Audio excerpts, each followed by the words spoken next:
Good evening, everyone. Welcome to another stream. Just making sure I've got everything where it should be. Discord set to do not disturb.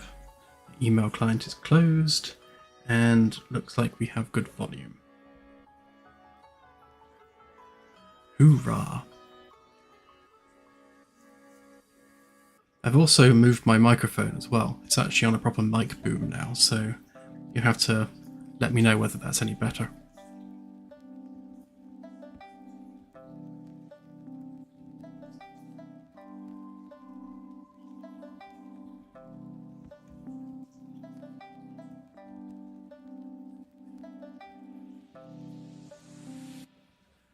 Good. So yeah, as you can see, I've added a bit of insulation to the ship. I've been messing about with the new Nanite tessellation, and it's so much better than the tessellation in UE4. Just hands down, so much better. It's cleaner, it's more detailed, it's perfectly performant. I mean, if you look at the shader complexity, it's just, yeah, fine. So I'm very happy with that. And for anyone who's not aware with what tessellation is, essentially what you do, because this is the actual texture, and as you can see, it's flat. I just put on a flat plane. You see, this is just a flat material, and yet, when applied to a nanite mesh, it's not flat. So if we just drag that there. Have a look there and move this. You can see that we can actually change the 3D-ness of it. I've got it constrained within some values, but you know, you can set it to huge things. So it does seem to clamp. I'm not sure why. Yeah, so that's very cool. I was watching one of the 5.4 live streams the other day, and no, it's not a normal map, it's a height map. So it's this. Oops, the wrong monitor. So this is the actual height map that it's generating the 3D mesh from, and it's proper 3D mesh as well. So if you go to nanite triangles, well, it's not showing it on this, but oh no, there we go.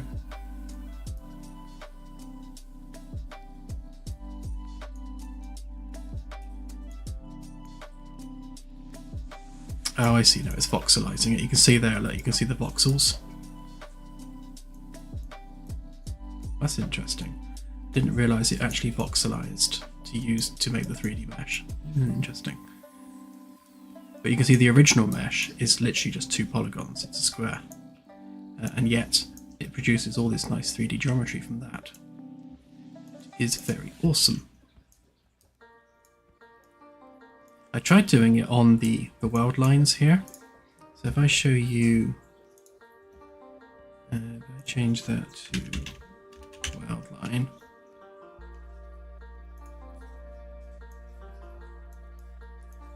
So same deal, but it has a really severe near clip, and you know, whilst it's that severe, we can't really use it, which is a shame, because otherwise we could have nice bubbly worlds like that. And again, changing the value, you can have the worlds as lumpy as you need them to be. That's not a particularly suitable height map, it's just one that I found randomly, but you get the idea. You can add complexity to geometry which wouldn't ordinarily be there, which means, as they were saying on the live stream, you can keep the memory footprint low because you're not using really high poly meshes. So this is actually 2 polygons, and yet you can get this really fine detail just through materials using tessellation. If we can just sort out the near clip issue on that, I think that would be good.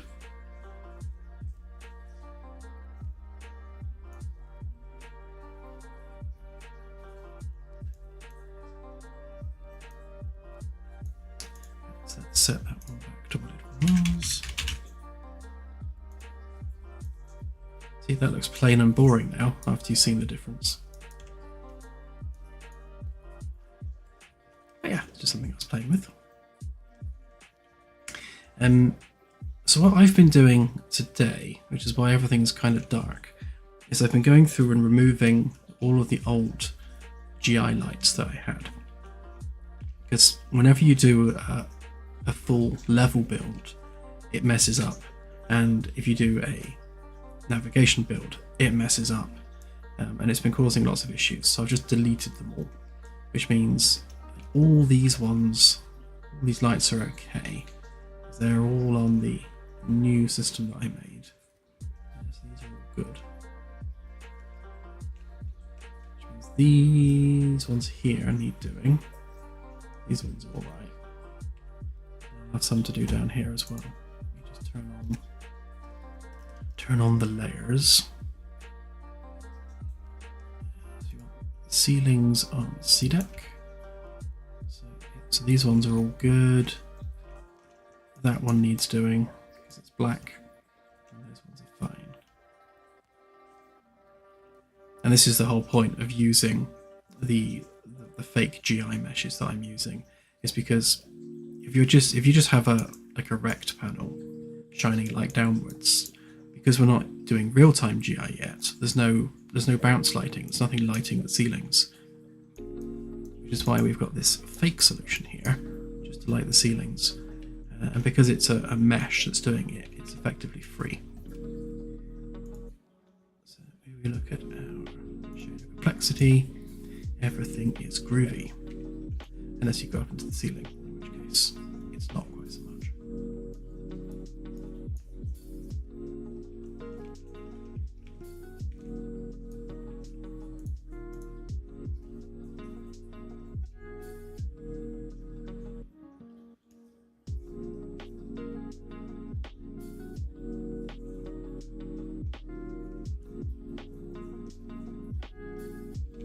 Yeah, is it Welly? The near clip's actually set to 0. Because if you just set the near clip to default, is it just near clip?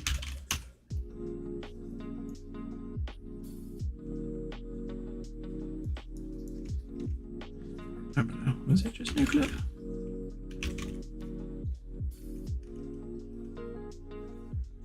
remember what it was now.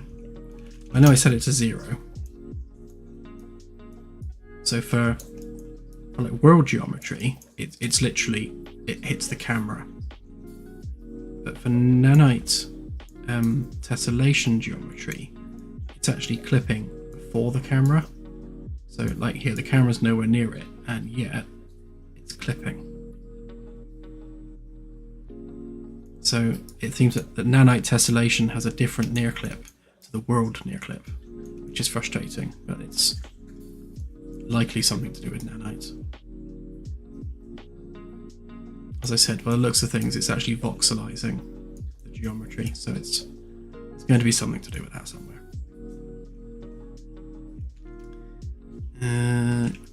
Right, yeah, so I need to go through, and there's a bunch of geometry here which no longer lines up.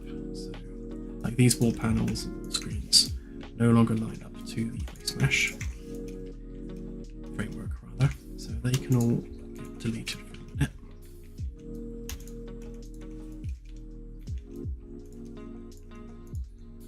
Let's get that carpet.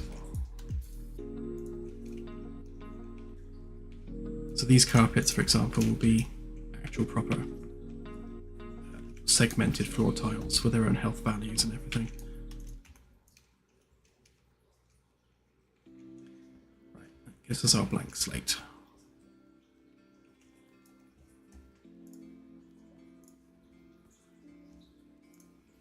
And the other thing is that this framework here is now a different shape, which means all these plants need to go away.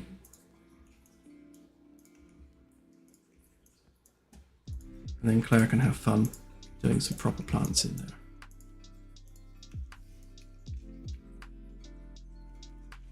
It was really funny actually last time Claire did all the plants, because she went to huge painstaking lengths to make sure that this didn't happen, so that like no leaf, like not even a single leaf, was clipping through geometry. It took her ages, and then I deleted it.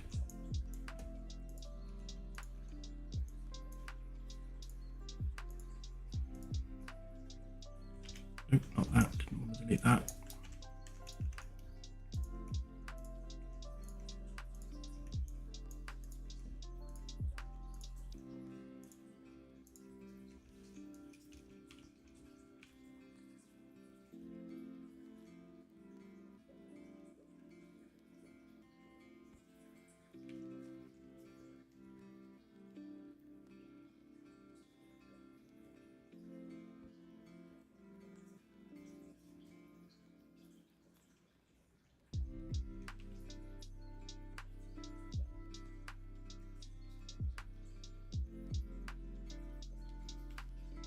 Could be, Welly, I'll have a look.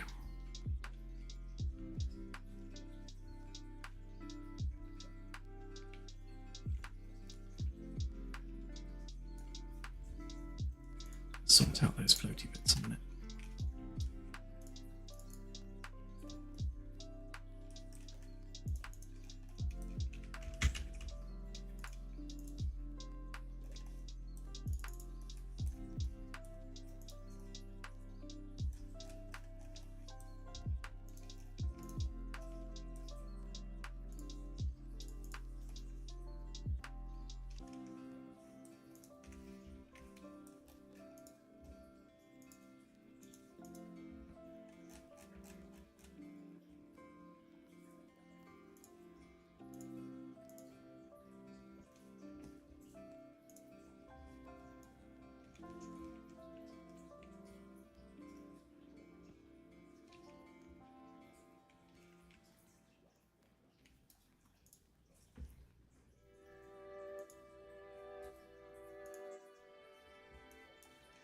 So all I need to do here is copy this.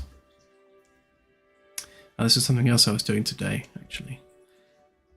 The uplighters for the ceilings, they're essentially they're set to not cull, and they don't do any depth checks. So just because of the way the visibility of them works, they can't have depth checks turned on. But where was I going with that? Yes, but then to not do that means that I have to use a mesh that has its normals facing outward, in which case you can see a hell of a lot more of it, which then pushes up the transparency cost overall. So there's a bit of a balancing act between how much of the mesh is visible to how much transparency cost it has.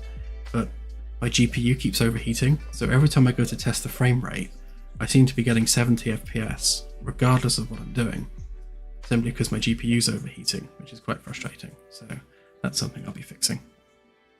It's hard to know whether the changes I'm making are actually having a benefit on the FPS because my GPU's throttling itself. It's quite annoying.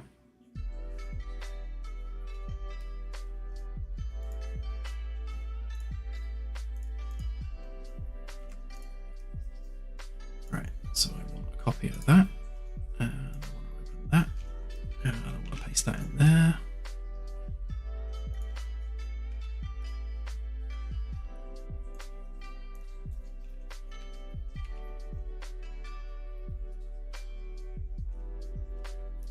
So this is how we light the ceilings.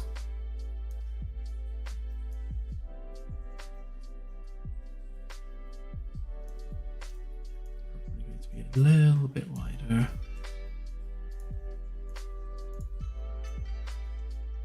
So that's the extent of the ceiling light.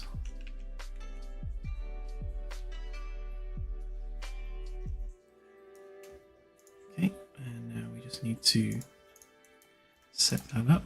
So we need to set that to the GI lights.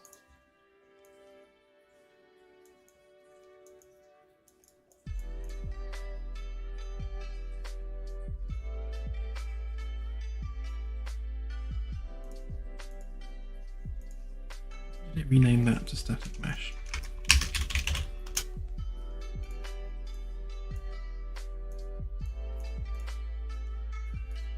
So with the lighting system that I've written, these child blueprints essentially just take the various components from the blueprint, add them to an array, and then the actual master blueprint, the parent, deals with those arrays accordingly.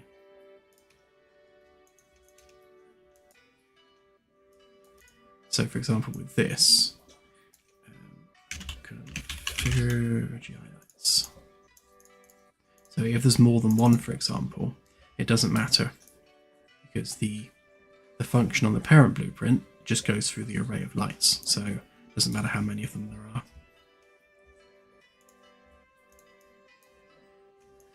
And then we also need to do that on begin play, because we're using on the mesh here, we're using custom primitive data. Just needs to be reset. These aren't needed. And the custom primitive data, if you set it up in a construction script, then when you start a game, that doesn't actually apply, so you need to reapply those values on begin play. At least that's how I found it. If I don't do this, it doesn't work.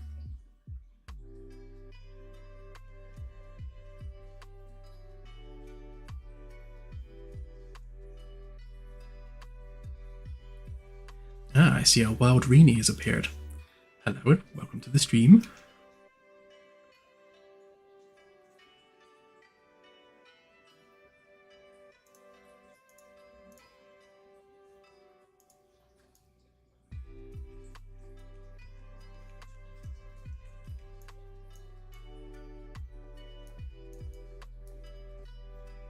So that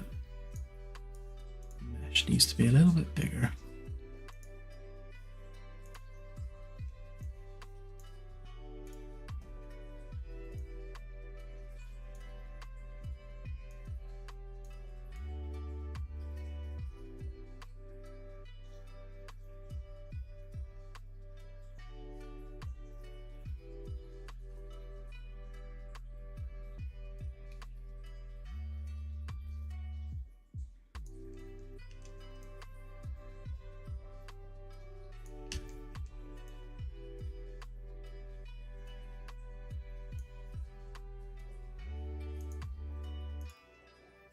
Let's give that a try.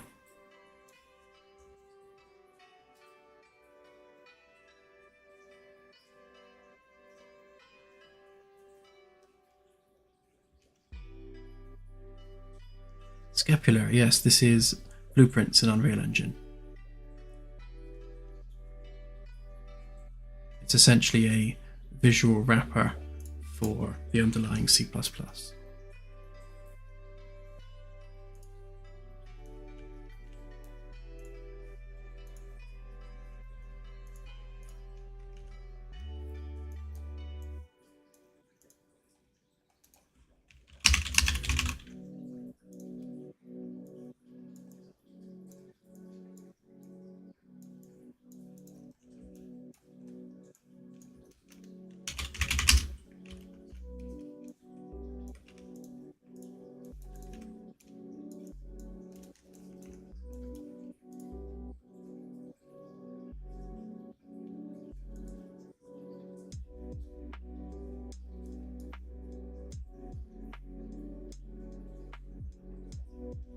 Yeah, the question of blueprints comes up quite often, especially for people that haven't used Unreal before. So the way blueprints work, in a nutshell, is they are exposed C++ functions. So you're interacting with the underlying C++ using nodes, and then the game translates that to C++ at runtime. And obviously the translation of that is slower than writing native C++, but that's only really a big deal if you're doing real-time functions. So if you're not doing something that ticks, it's not really an issue.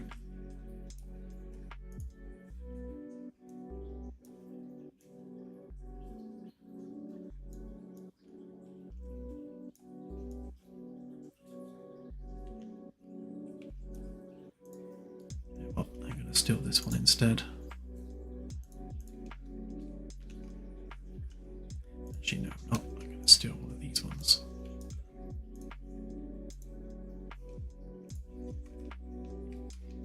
Here's one I configured earlier.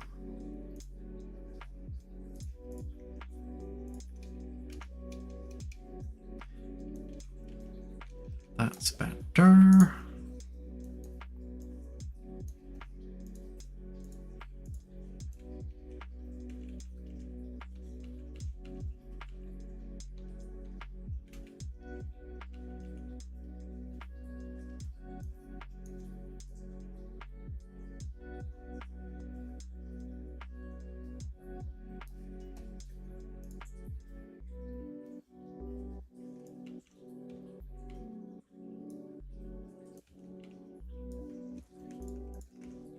I'm going to do the same with this one actually.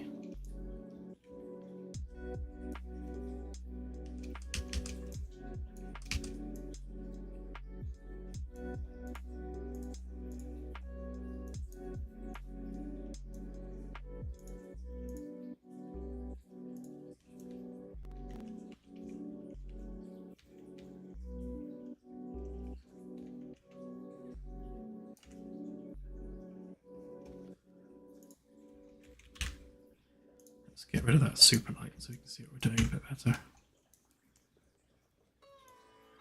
So what I'm doing is I'm trying to blend the lights together so you don't get that horrible banding effect.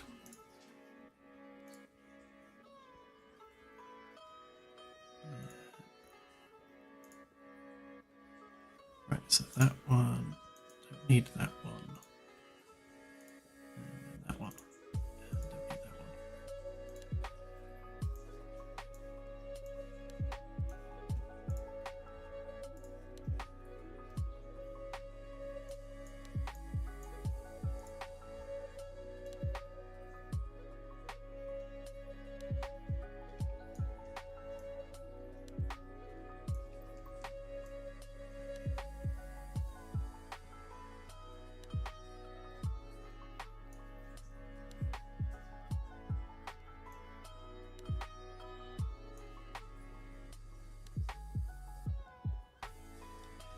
Actually, that's a point. So this one is set up the center size of 50. What's this one using?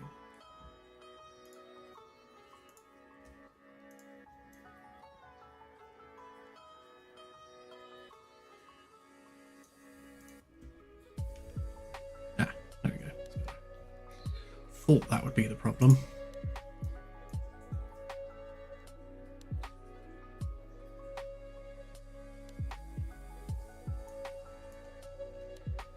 This will have the same issue I expect.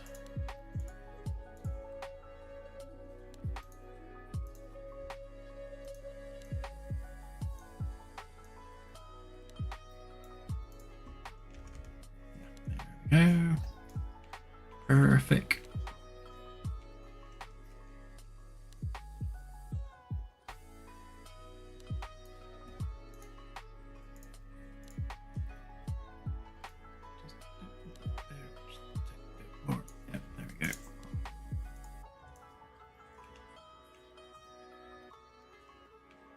So all of this annoyance that I'm having to do here won't be needed once we have Lumen turned on, because Lumen will automatically just light the ceilings with the GI. But in the absence of real-time GI, we have to jump through a few hoops. That should be all the CDEC lights done.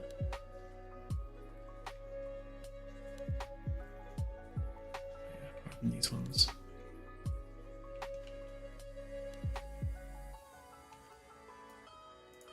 Go ahead and do this one.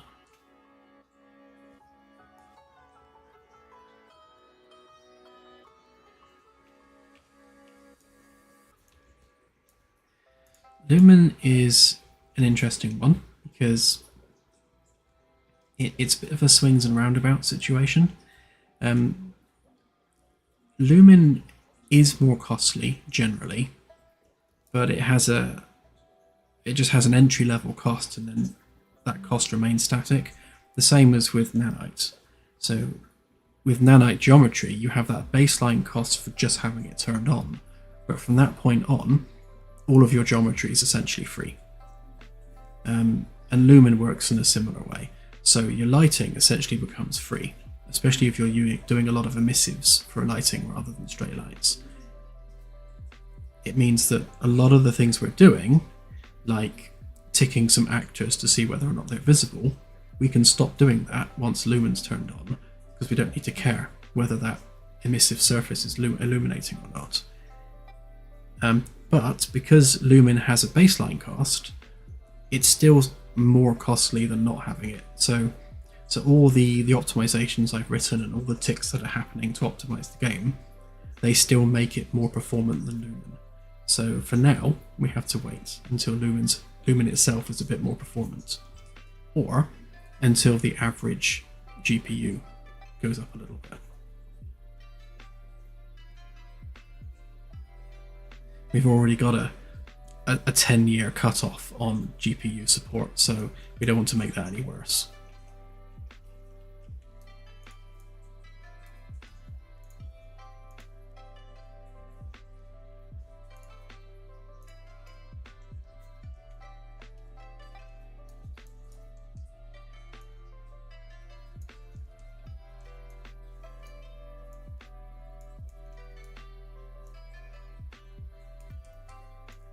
Yeah, so I'm going to enable Lumen as a toggle, because something I can do is set up light profiles for each of the lights.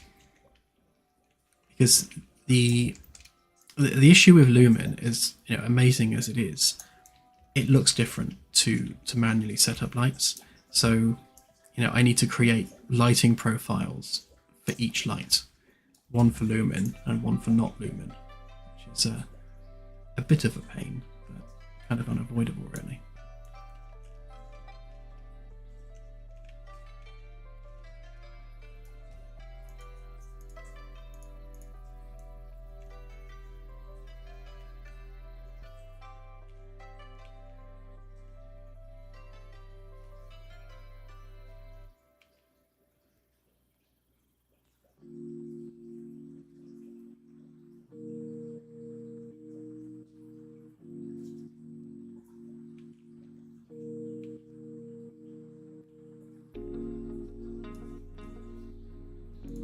Stand to be a little bit brighter.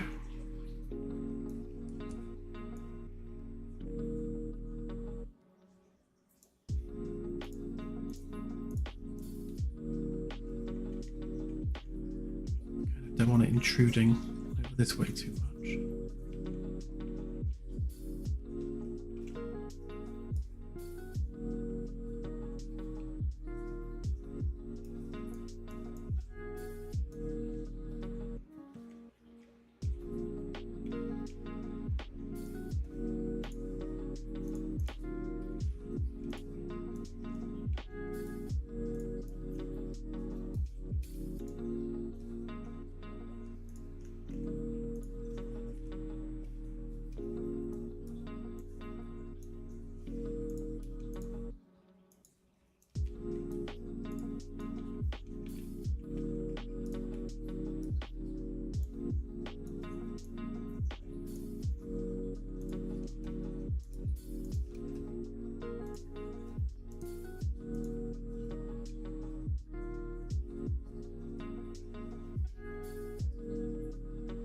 Thank you, Commander Delta, that's appreciated.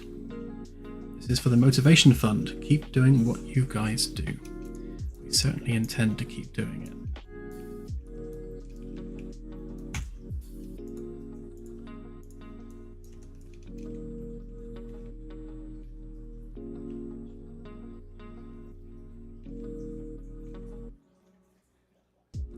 Okay, so why is that one so much brighter than that one?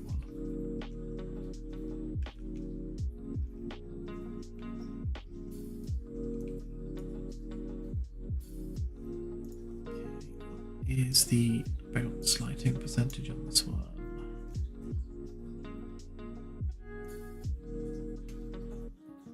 So The way I've set these up is that 33% of the light's brightness is bounced back up to the ceiling.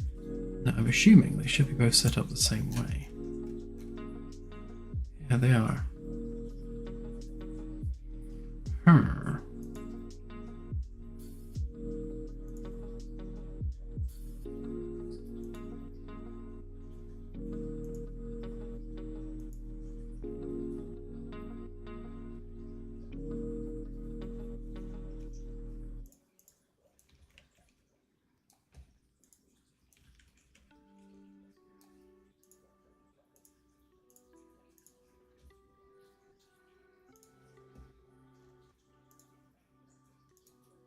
Is it the location of the light?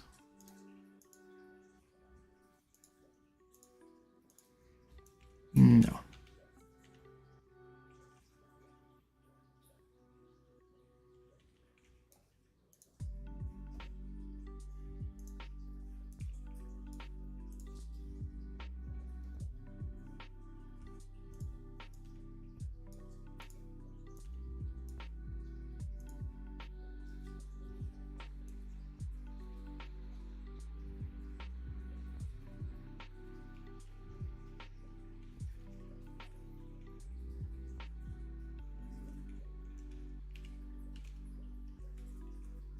This is one of those really fun things in game dev where you have two objects, you've literally copy-pasted one to the other, and yet they're behaving differently.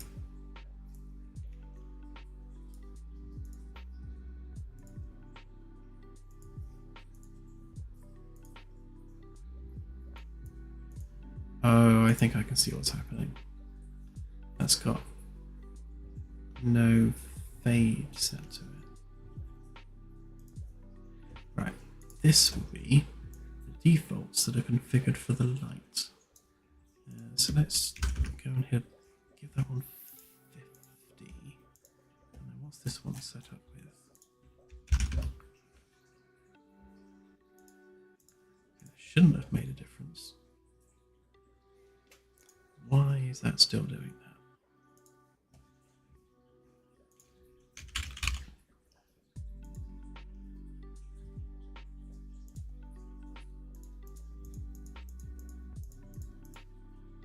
Yeah, there we go, it was these. Let's get rid of these other ones.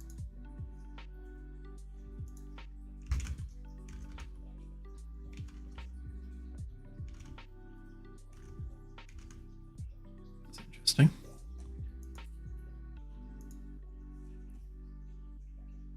That shouldn't have an effect because it's actually... Oh, look, I haven't set it up, that's why.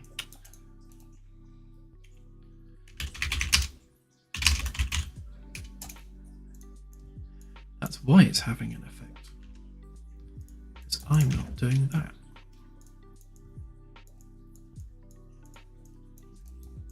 So this function essentially sets those values, those custom data points on the mesh. So without them, that's why it was doing weird stuff.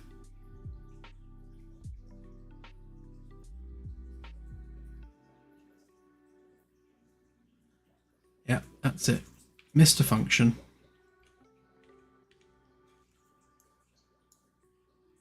But now, of course, they are way too big and bright, so that can come down a bit.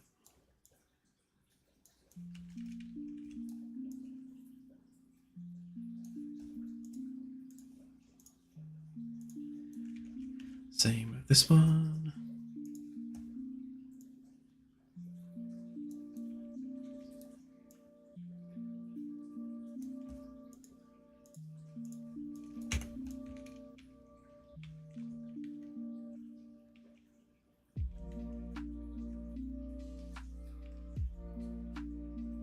At some point, I'm going to change these lights so they're not giant lighting panels like this, because these are quite big and ugly. Something a bit more subtle would be nice there, but they'll do for now.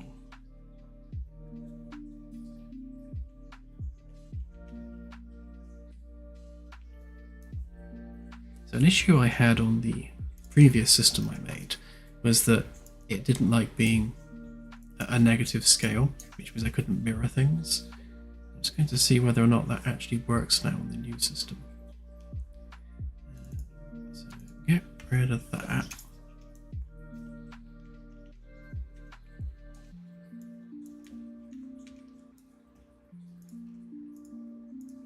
Do that. Do that.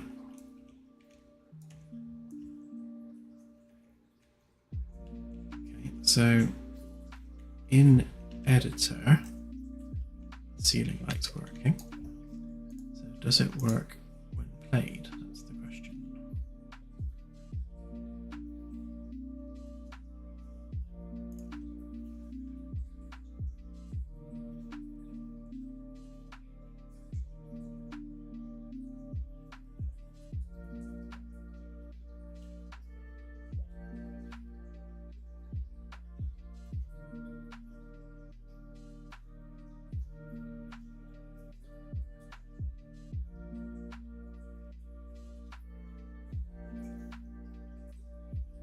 I won't get rid of them completely, letter N. I'm just going to make them smaller.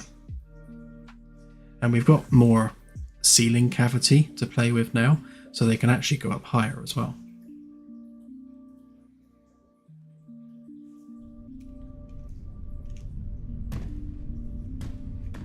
Ah, great, that works. Okay, well that's going to save me some time. Oh, I need to fix this before I put another build out.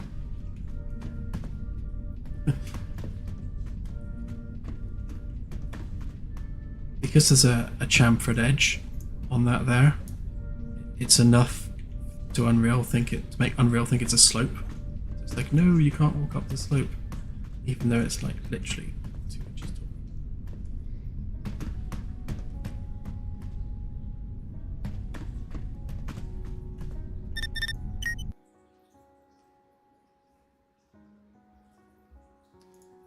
I learned the other day you can actually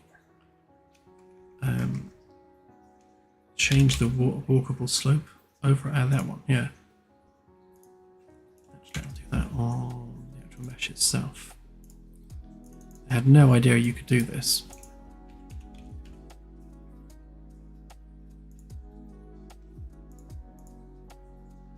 So like, technically if I set that to 90, and it should. Do I need to use that? Let's try it without ticking that first and see.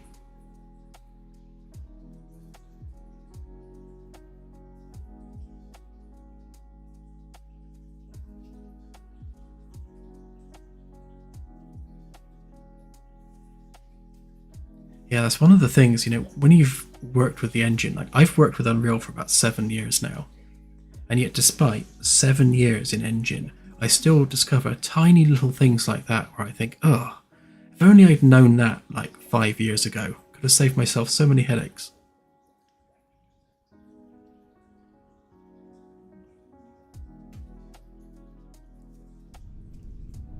I don't even know when it was added. Right, did that fix the problem?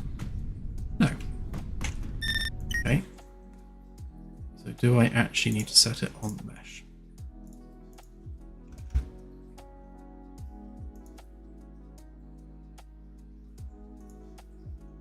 Don't know whether that makes a difference. Let's try it and see.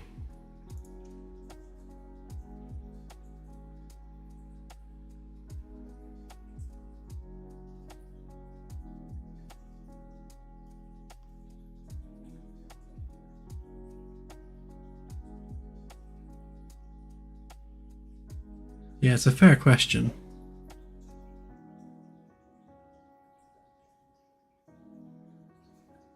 See whether this actually does do anything or not.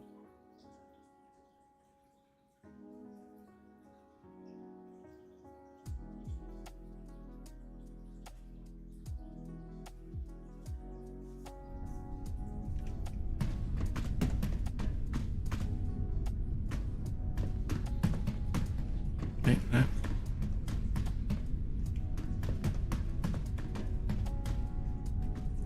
Maybe no. I don't know. Why is that one different?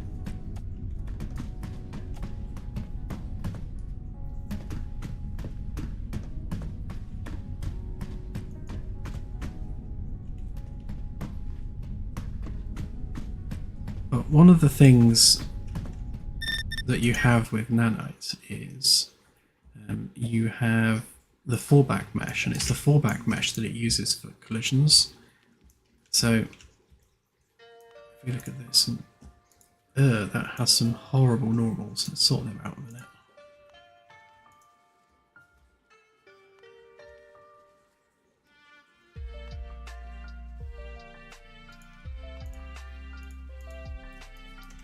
Better, nice and clean.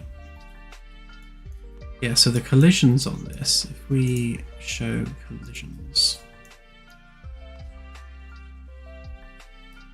see the collisions are literally just a plane by the looks of things. So that doesn't help.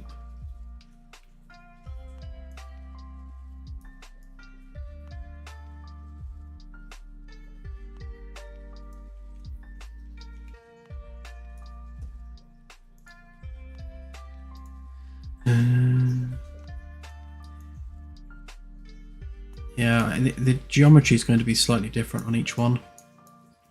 So if we go to the mesh itself, and we do that. So this is the collision mesh here, which, as you can see, is nasty. So I'm going to have to make custom collisions on all of these meshes.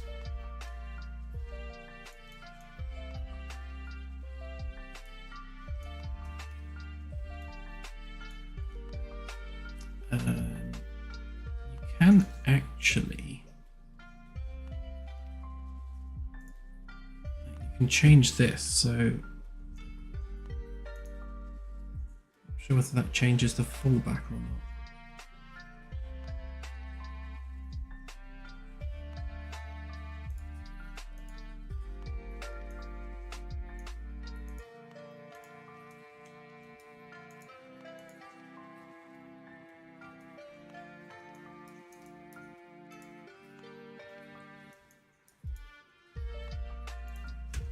What did it do to my mesh?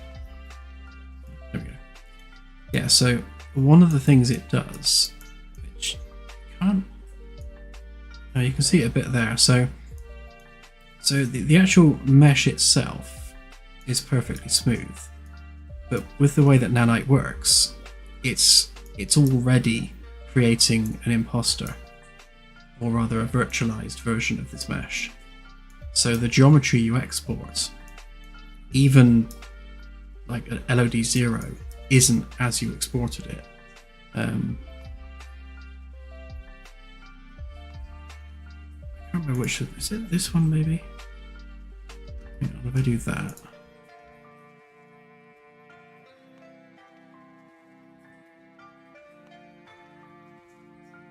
Definitely not that.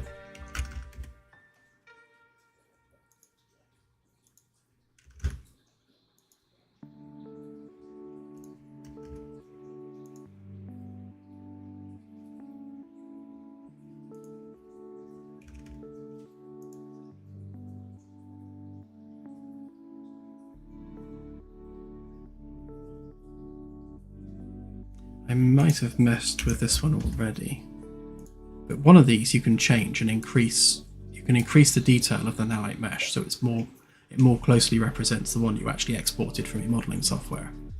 And it's one of those two. I can't remember which one now.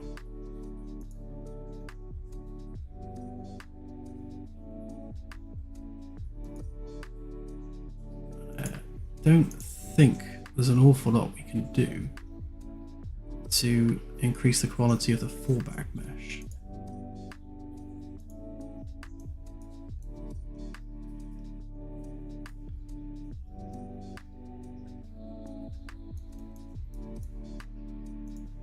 Does that do anything useful? Maybe.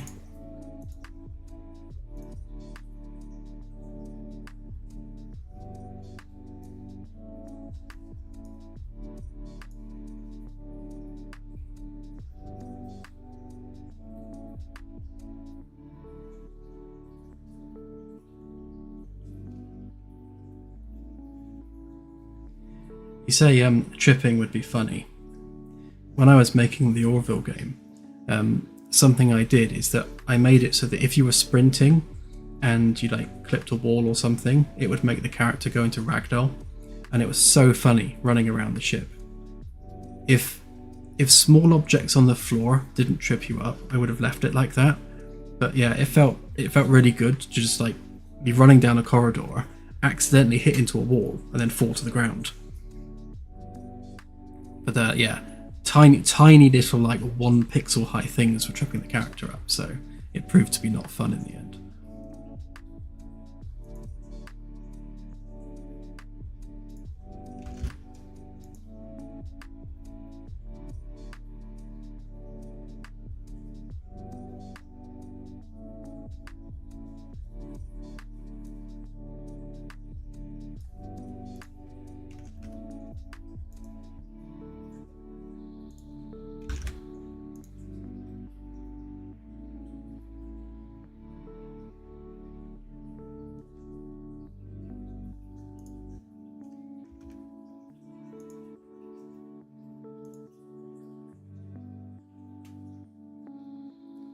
Ooh, hang on a minute.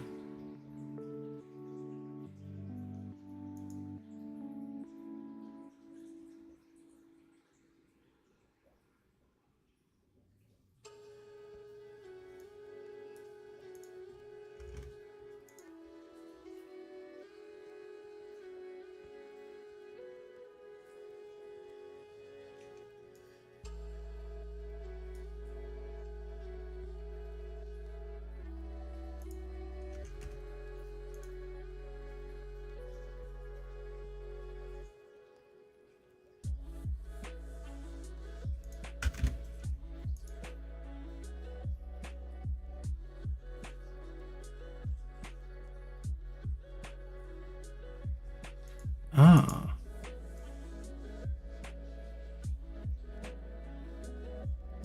Okay, well that made a difference. So, alright, so that's a 0 to 1 percentage then. So, so point 0.9, that should be 10%.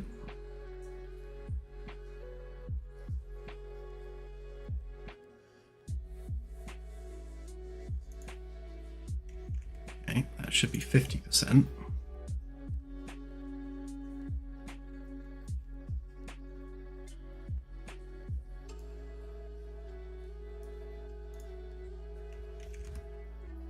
%.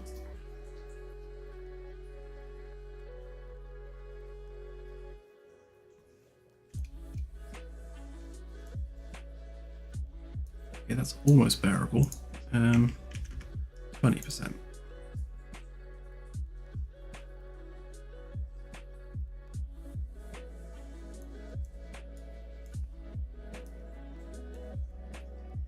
You know what? I reckon that's it.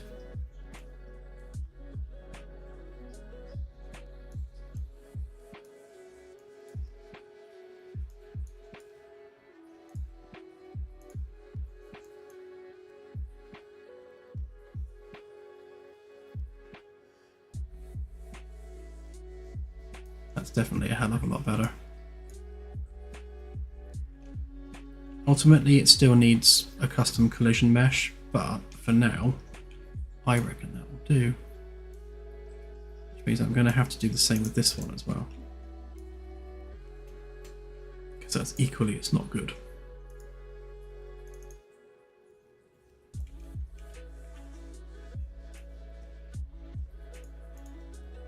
Yeah, that's just not good.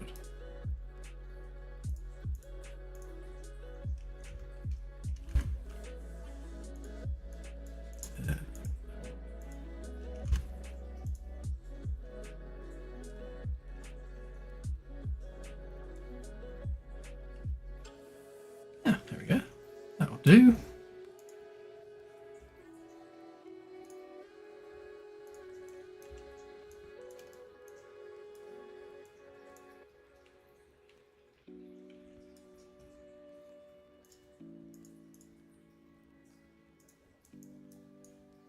Let's give that a try.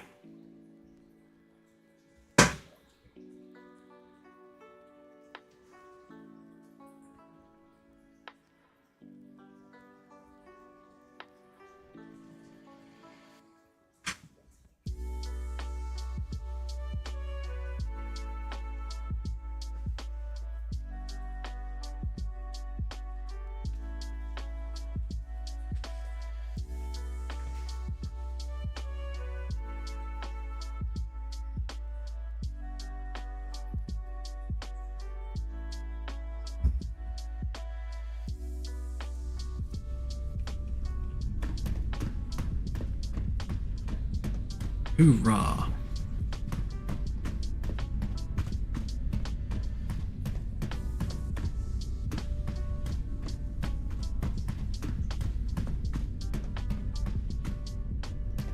Oh yeah, forgot about that.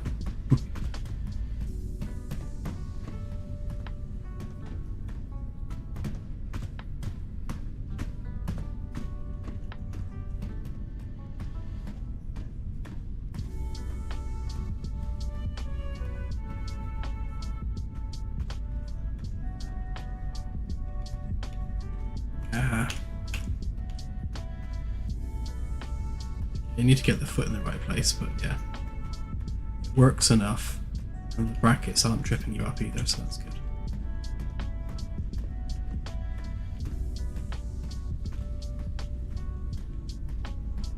Oh yeah, the when I do the manual collisions, it will just be a flat rectangle across here. I won't bother doing collisions for the brackets.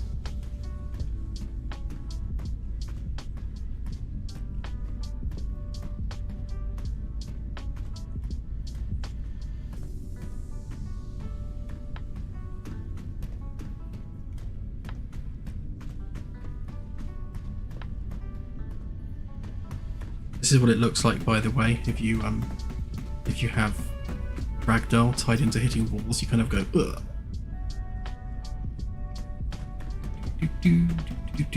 Ugh.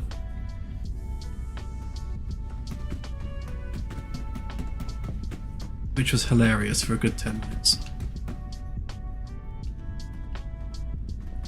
What I wanted to do was set it up so that like sprinting had consequence. So beyond just having a stamina bar, like if you were sprinting around the ship, the the chances of just tripping up stuff was much higher.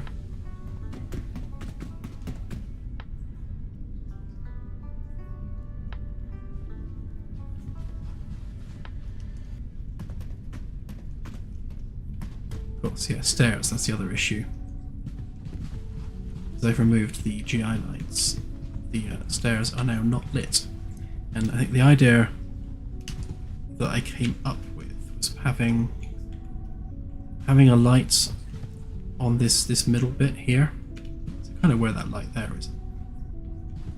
Why is that light there?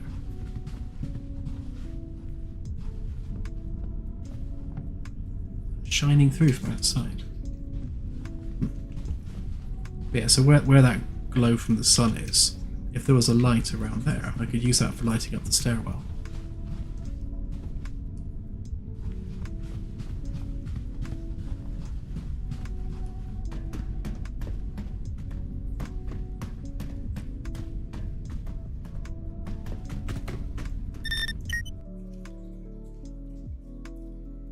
Okay, so anyway, problem solved. We finished exporting now as well. Yeah. Get rid of that bit in the middle. So here's the question then. If I re-import the mesh, will it reset the settings?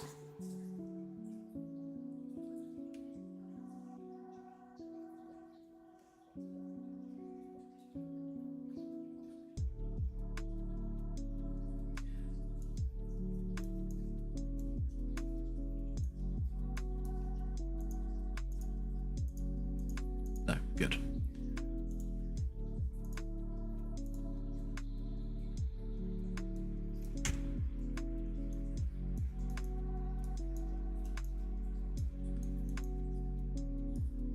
Yeah, those bits don't line up too badly. I was hoping it wouldn't get that line down the middle, but I think that's going to be unavoidable.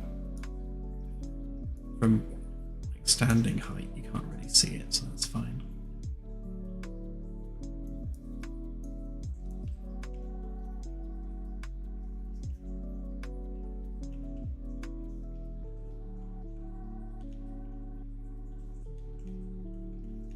Okay, so the lights are done. That's all done there. These ones should all be done here.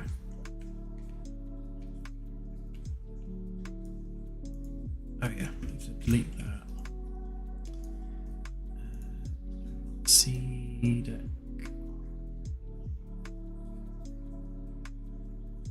Ceilings.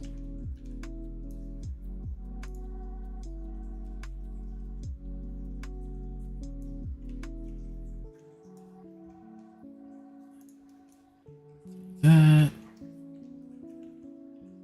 And then we shall copy that down.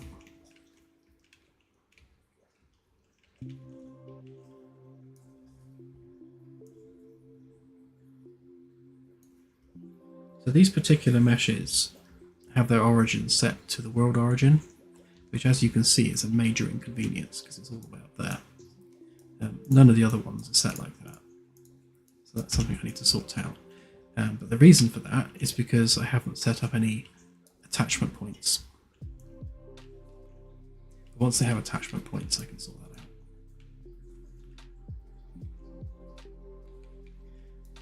And then the other thing I'll need to do with this is, of course, change the lighting cable.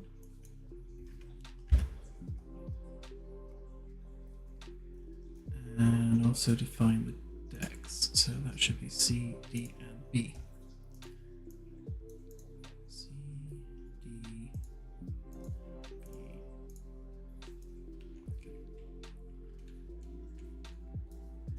Next deck.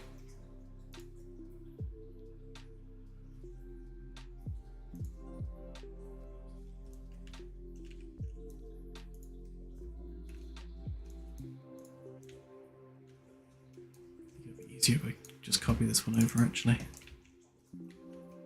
So do that. Do that. Do that. Okay, there we go. Oh, that's going to be a pain.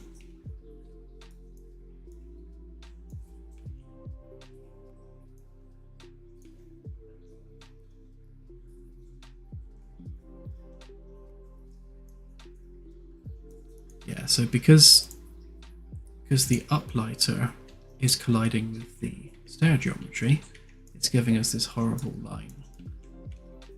And I might be able to blend that in a bit once we've got some lights on the stairs. And I experimented actually with putting some spotlights there, but not particularly happy with the way they look.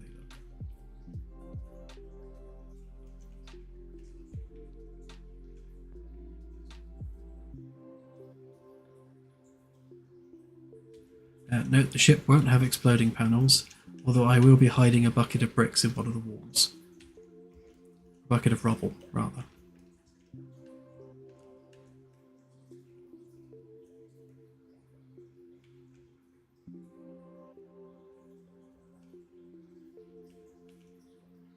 Yeah, you can increase the bounce lighting really easily just by going down here and just pushing that value up. So now the bounce lighting is huge. So if a value of 1 is equal to the light going down, I keep it at 33% generally.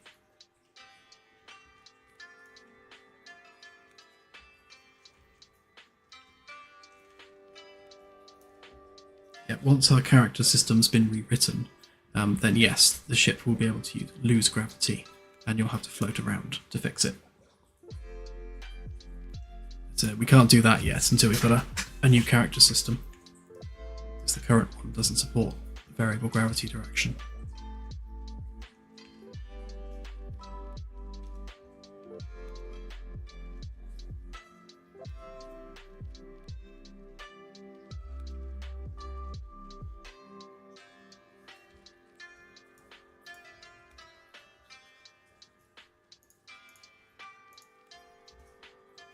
Steal that mesh there.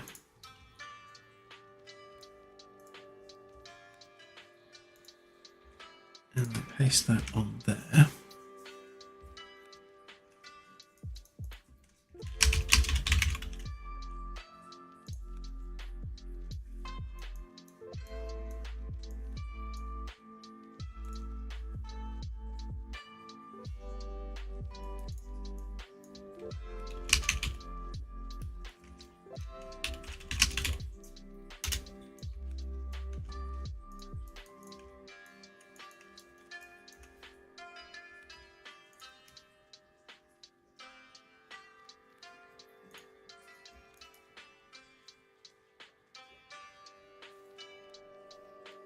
Yeah, ordinarily I would, except that some of them require multiple meshes.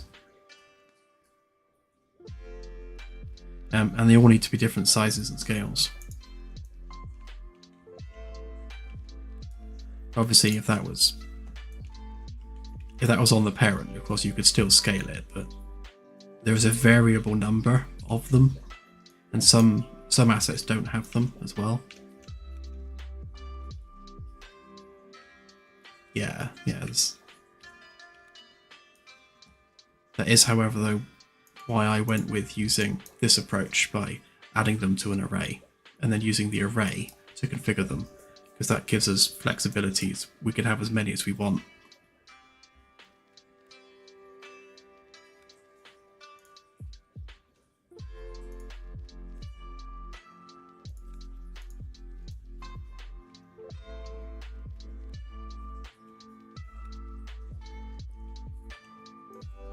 Fine width-wise, just need to sort out the length a little bit.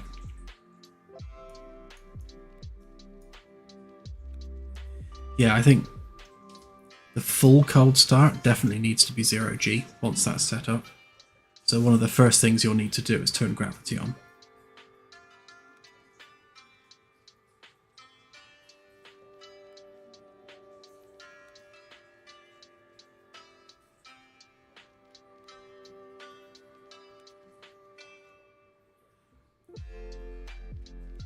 Yeah, I think the wall panels can serve more purposes than just looking pretty, though, because you've I guess you don't want crew members getting their hands trapped in pipes and wires and things.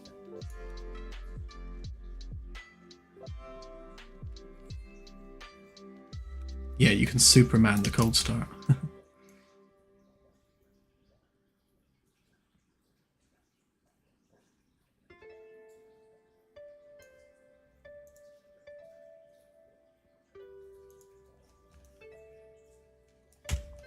I am most happy with that blend.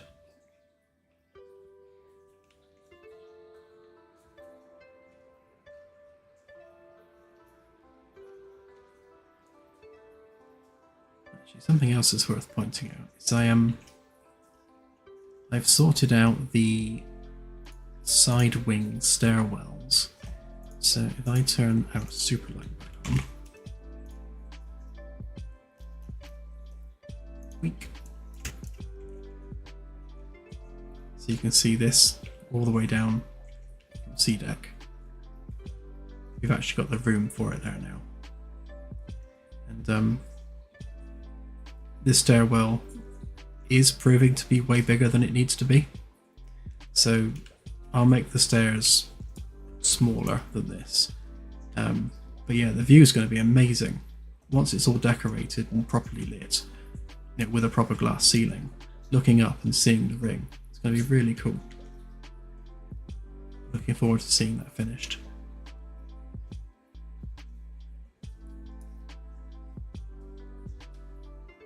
Thank you, Galactic Survivor, for the $5 New Zealand dollars for the shed fund.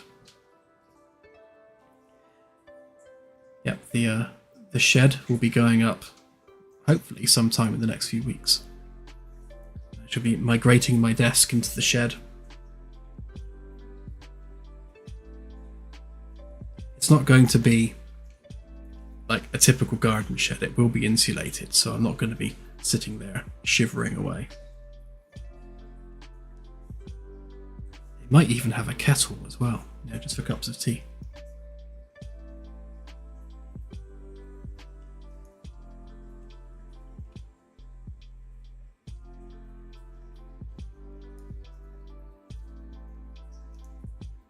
Yeah, making the hole smaller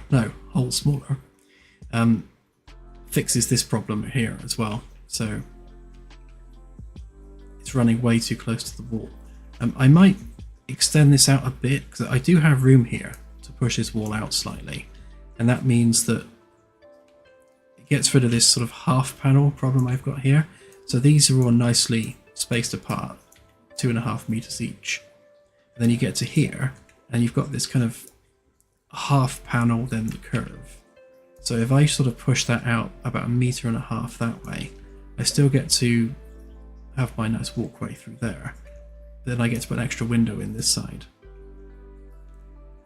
So yeah, I think that would just generally work better, and that sort of helps solve this as well. So if I gain about 1.5 meters there and make this smaller, that gives us our full 3 meters width that we need. So fudge a bit there, fudge a bit over there, and everything should fit nicely.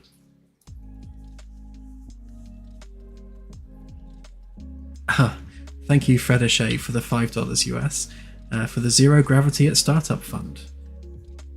Absolutely. And the character artist / programmer that we take on, that's one of the first things they'll be doing. And thank you, Commander Anden, for the $10 US climate control fund for the shed. Yeah, I'll stick an electric heater.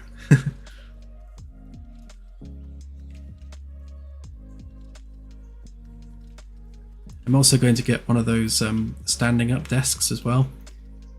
I spend all of my life sat in an office chair at the moment. I think it'll be good for my health if I stand up once in a while.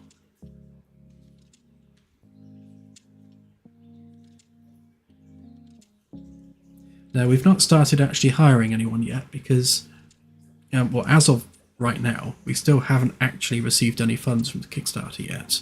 And we don't know when Kickstarter's going to pay the money in. I'm guessing it might be another week yet. But then we'll start the recruitment process and interviews and all that sort of thing.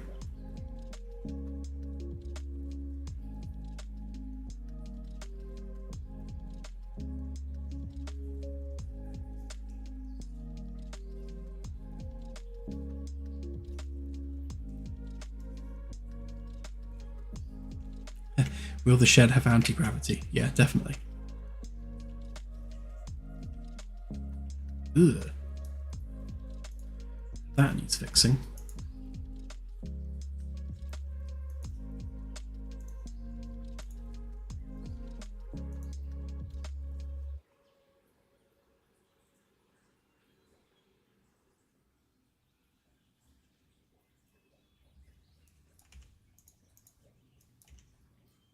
Still not perfect. There's a crease there. It's the sort of thing that once I've seen it, I can't unsee it.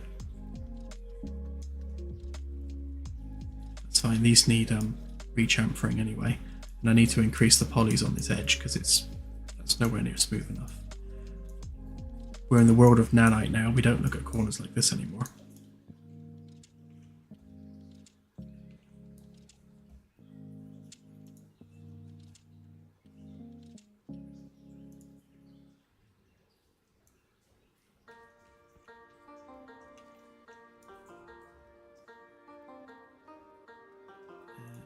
Ceiling, so that needs to go away. That one needs copying.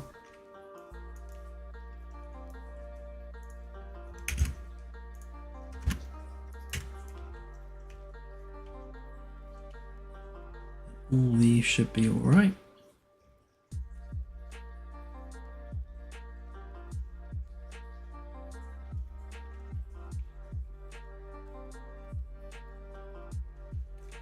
That's fine. Next.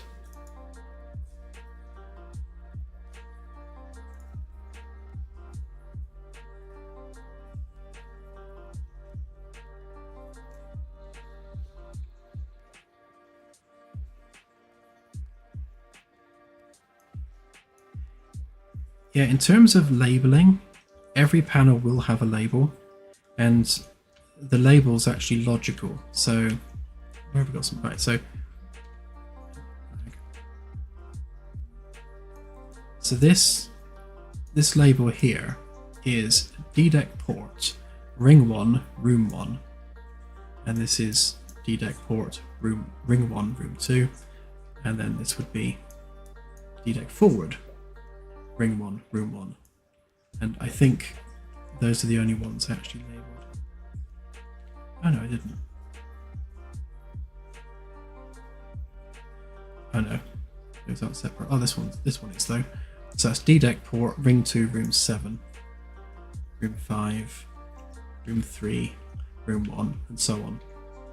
So there is actually a naming convention for the ship, and I'll be continuing that out to all the panels as well. So if we turn off, where's the interior? That one.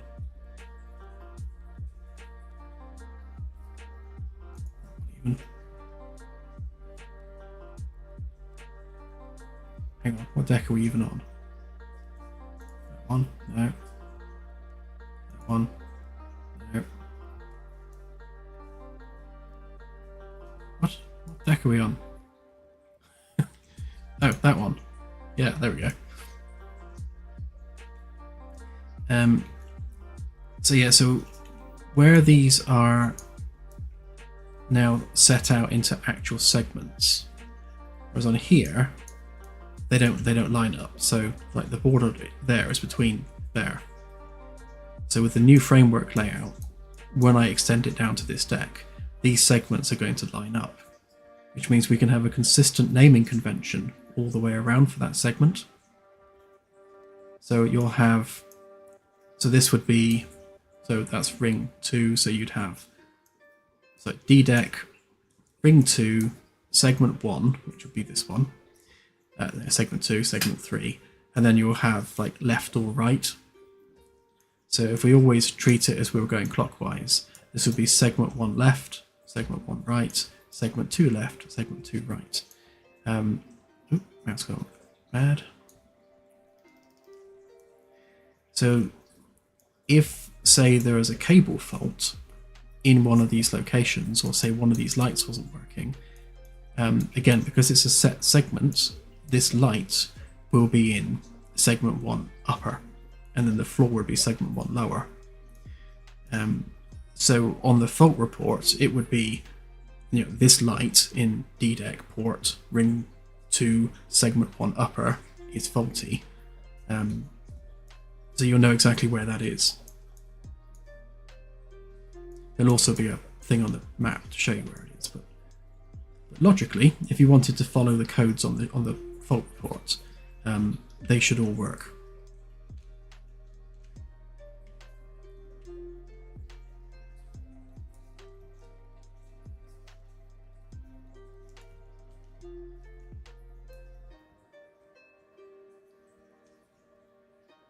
Yeah, I did think about using inner and outer, but that only works for the middle of the ship. The front and back of the ship are straight and don't have a ring profile, so that makes it not work there.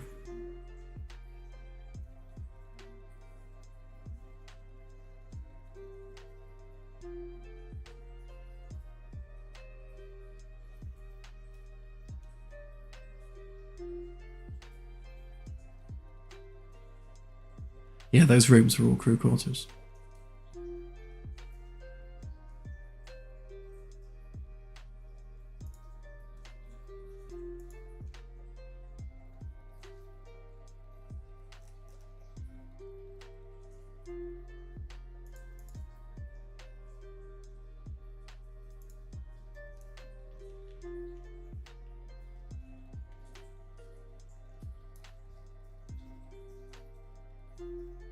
So I think we're going to have probably some weirdness with the lighting in the reactor room. So I will turn all that on and we can have a look.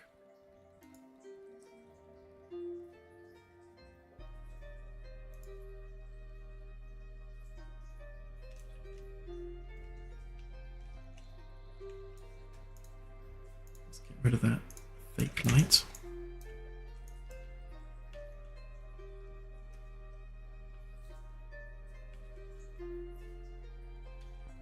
Okay, so this is the raw lighting in here now, without any of the uplighters or any of the GI.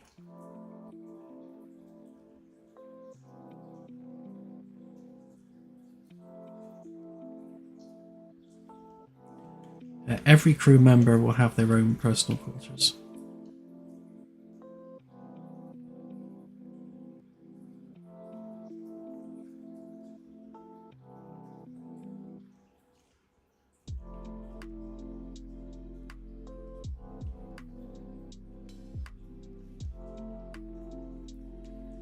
Actually, the teleport points are broken at the moment.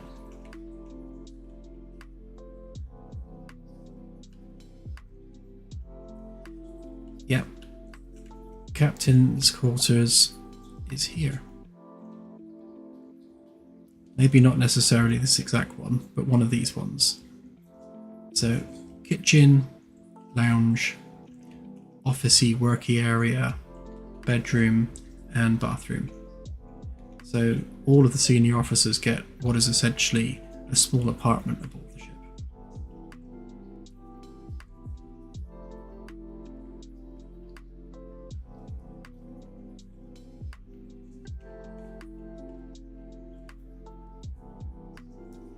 Just fix the those teleports a minute, because you're right, they're in the wrong place. And I just pressed the wrong button. Let's clear that while we're here.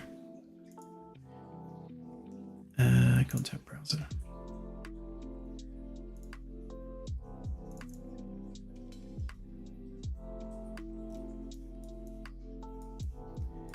So the teleports were here.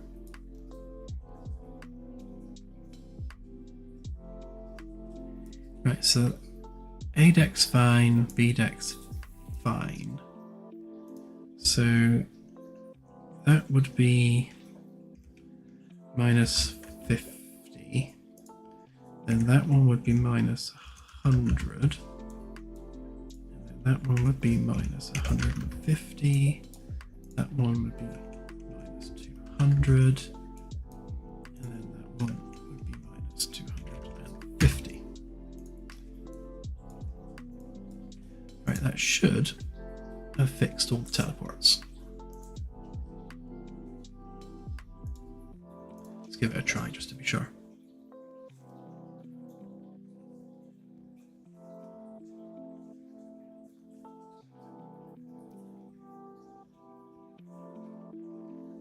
Yeah, VR is something that I'll be putting out a test build for once this build is polished. So they'll come out at practically the same time.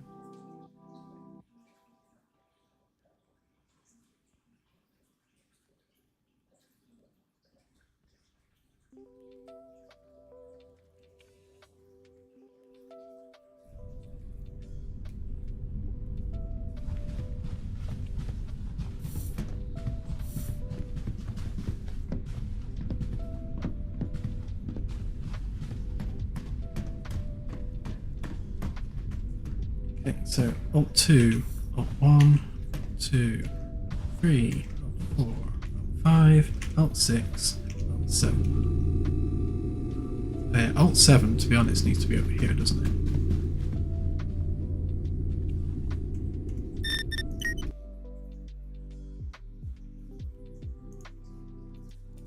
Let's do that.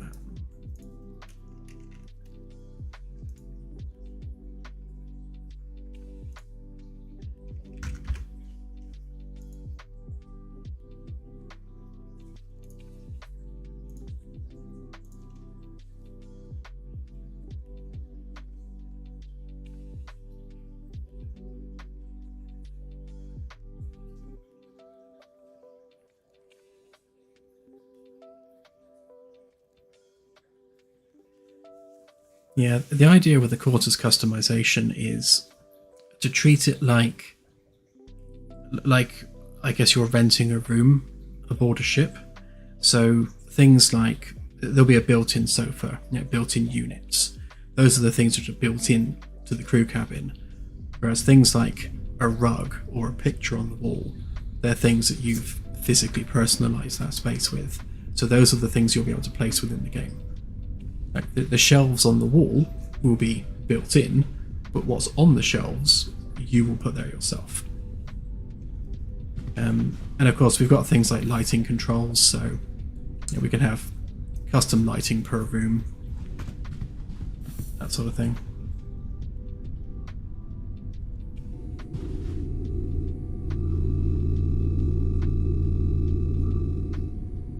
Why am I facing that way?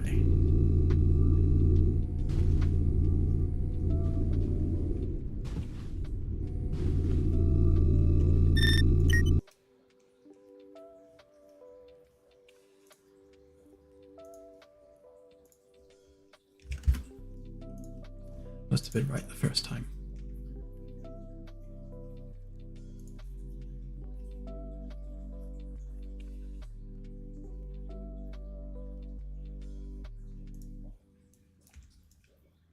Okay, that's the teleports fixed.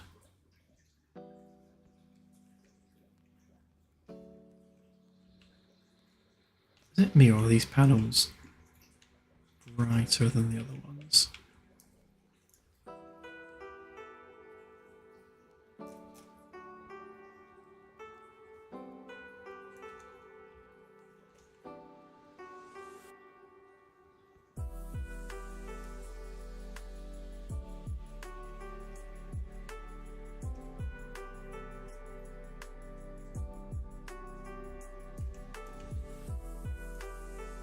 Yeah, the blueprint spaghetti really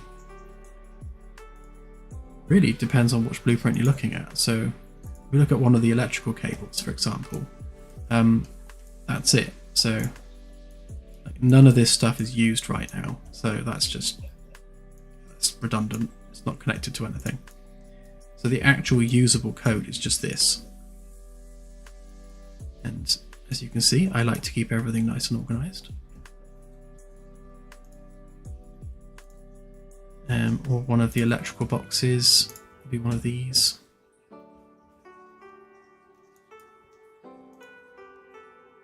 Look up the master blueprint. Again, so this is the master blueprint for the electrical boxes. There's a bunch more going on with this, but yeah, same kind of deal. I like to keep everything organized as much as I can.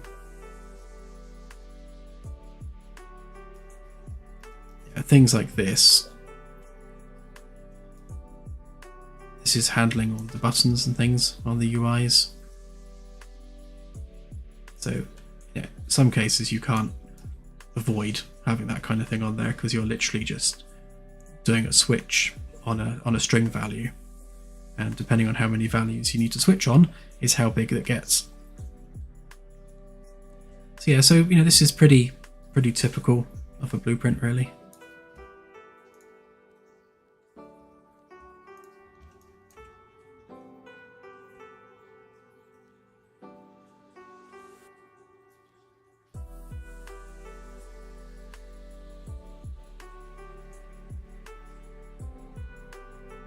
Yes, backers will have access to the SketchUp files for 3D printing the ship if they want to. So our own plans for that is we want to do a die-cast ship, a proper heavy metal one that you can use as a paperweight, which I think would be really cool. But if someone wants to be insane enough to actually have the SketchUp file with all the framework pieces and print it out in pieces and put it together, I'd certainly be interested in seeing that.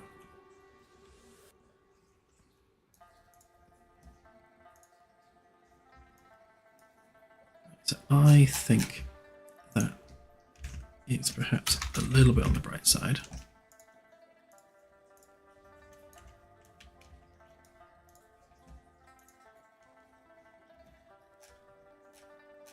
I imagine they all are, yeah.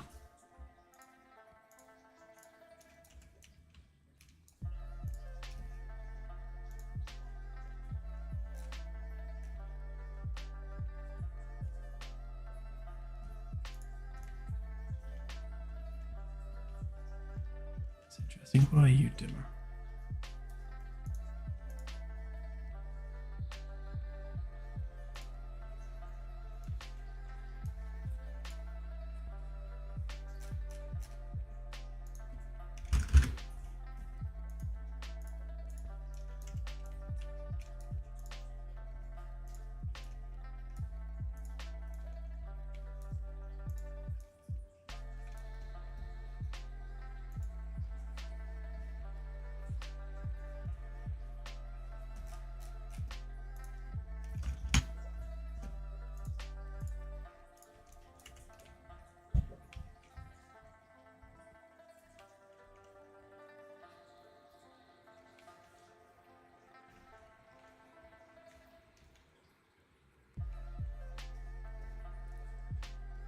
These are going to need fixing too.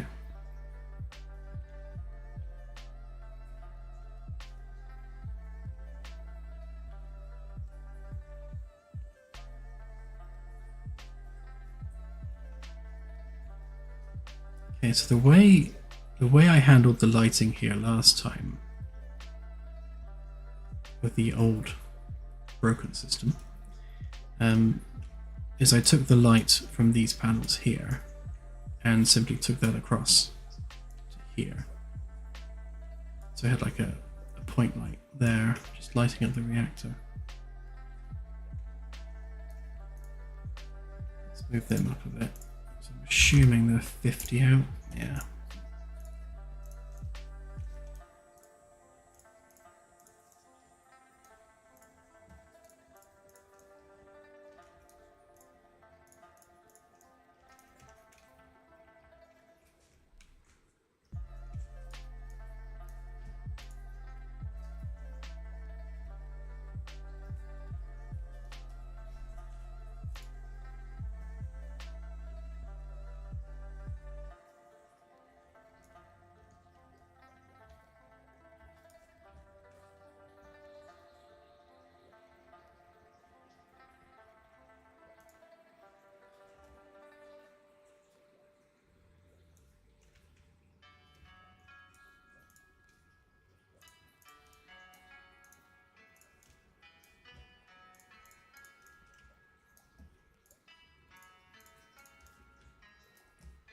Not sure how all these ended up down here.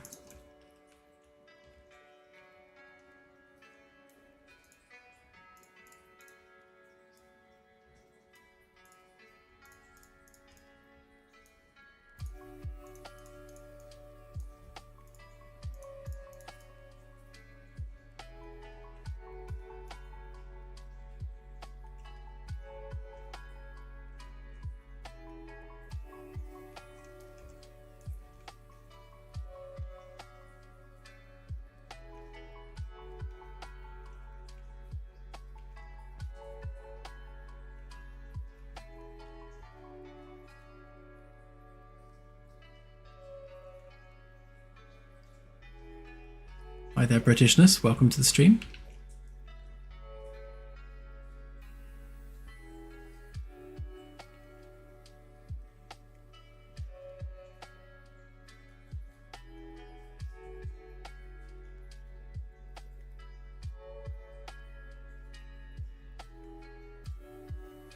Now, this fusion reactor is actually based on Tri-Alpha Energy's reactor, which I think they called Norman. Not quite. I think they named it Norman after, I think, the company founder. I can't remember now. But yes, it's Tri-Alpha Energy's reactor that I based this on. And this is a genuine, real-world fusion reactor.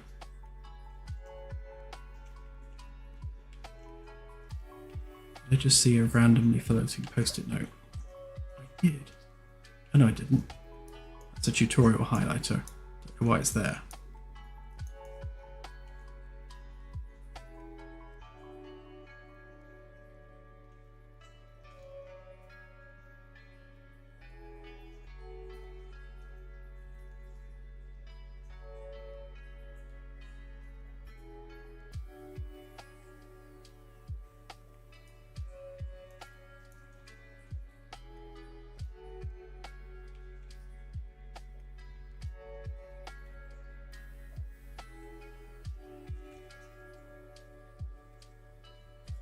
Okay, let's try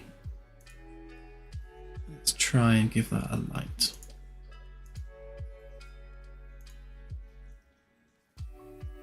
May as well use this one.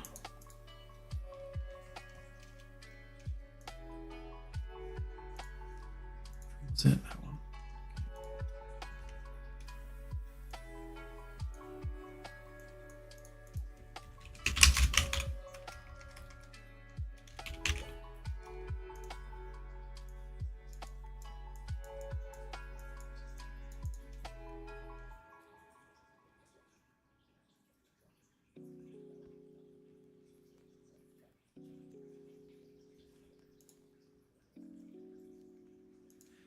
Good night, Cohen. Thanks for watching the stream.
nudge these up to there.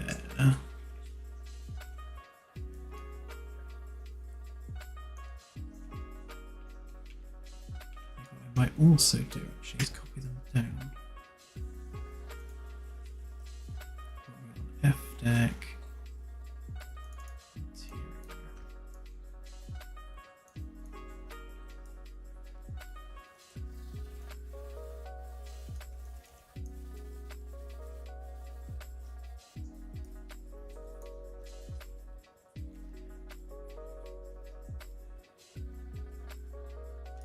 Have a good one, Alex. Thanks for watching the stream. Yes, what I want to avoid is bright spots like that, while still lighting the ceiling panel.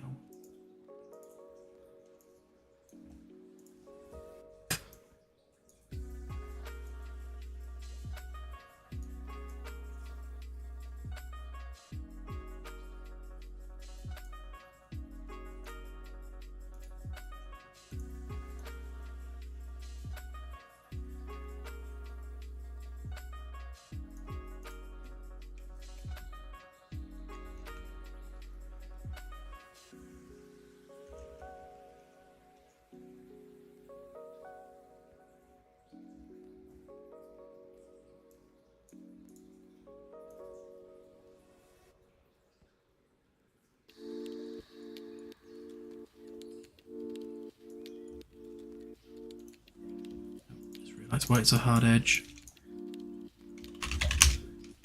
Didn't configure the light. I'm going to forget that every single time, guaranteed.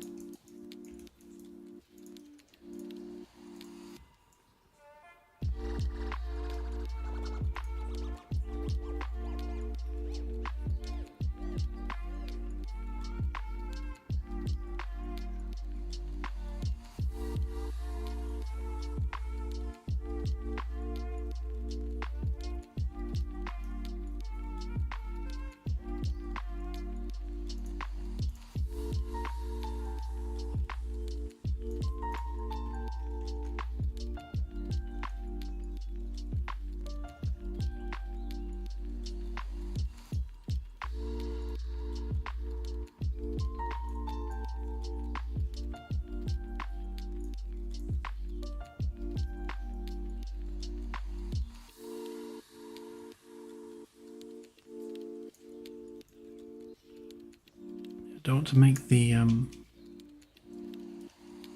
GI mesh too much bigger than itself. Then you just get bleed into other things.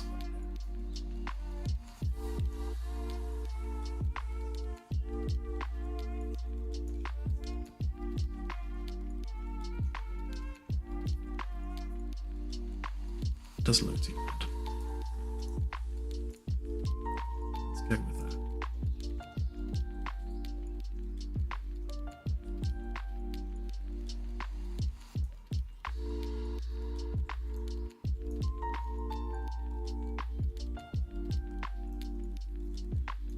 So we actually need another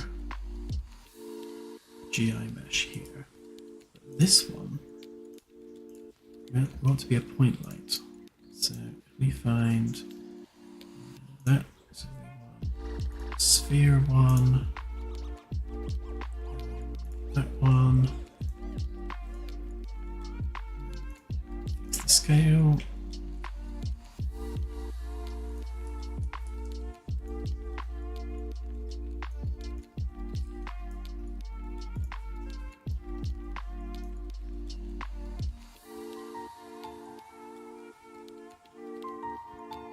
this one's probably going to be quite big.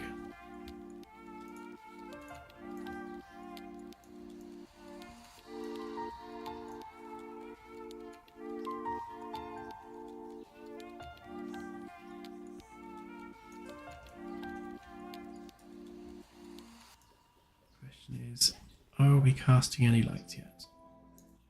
Probably not.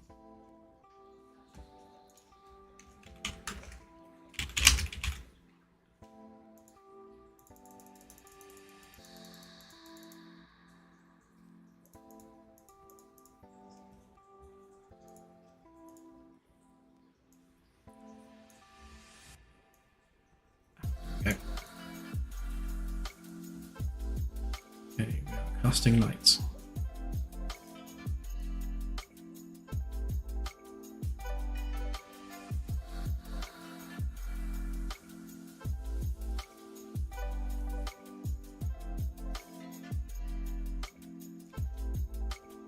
Yeah, so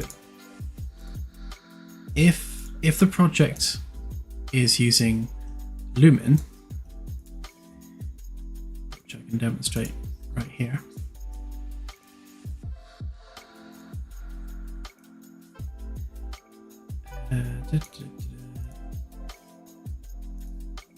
right, so if we set it to use Lumen, you can see that as Lumen updates, we start to get light all over the place. So you can see here that all these ceilings are now being lit with Lumen.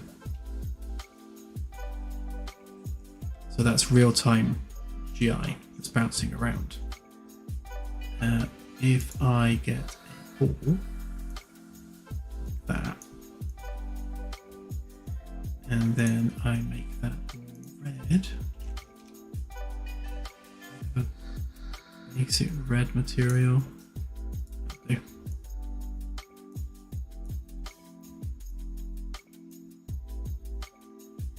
So as the light shines on that red, you can see that we've now got some red up in the ceiling because the light is bouncing off of it and creating red.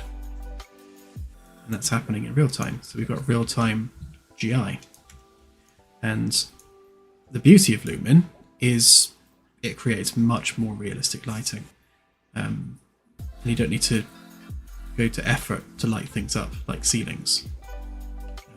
But as you can see from the corridors, it's now way over bright,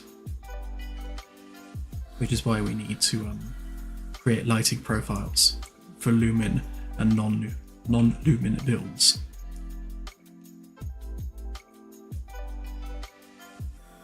Yeah, there's a lot you can do with Lumen to clean it up, get rid of the noise and that sort of thing.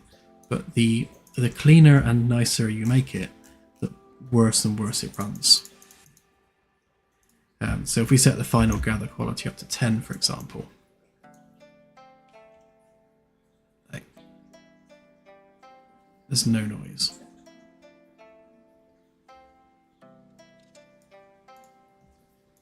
Now you just get blur instead. But there's yeah, there's a lot you can do to configure it.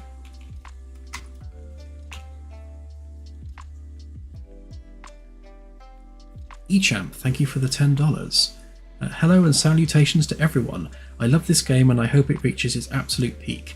Keep succeeding forward, Dan. As always, God bless to you, your team, and this game's development. Thank you very much. That's a lovely message. And we will do just that.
My ball, come back, ball.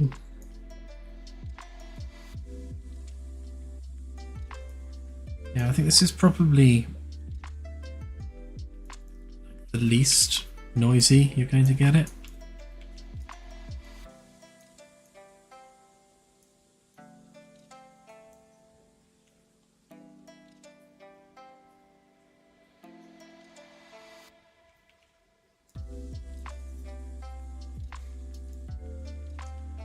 Anyway, that's that's the joy of Lumen. And of course, if you also enable Lumen reflections, generally it gets even nicer. Now at the moment, it's not using the Lumen reflections, because if it were, then the copper on here would be very reflective.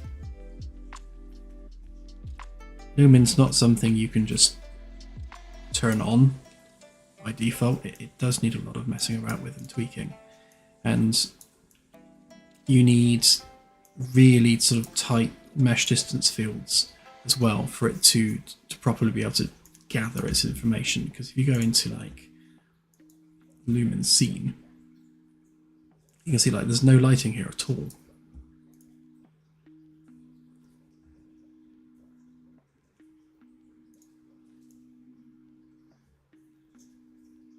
There's a lot of issues with this. So yeah, to get Lumen up and running properly, this geometry needs sorting out.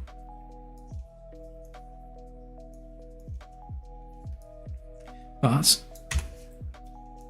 ultimately, Lumen fixes all of the lighting issues that we have at the cost of being a pain.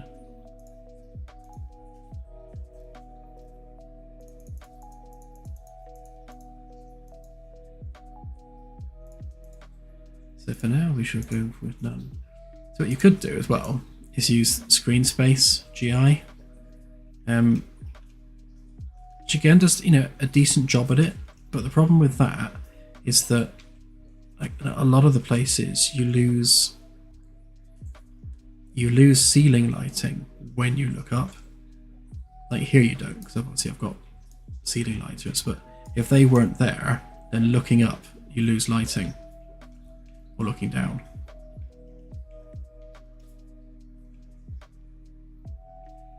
And you still get a bit of noise there as well.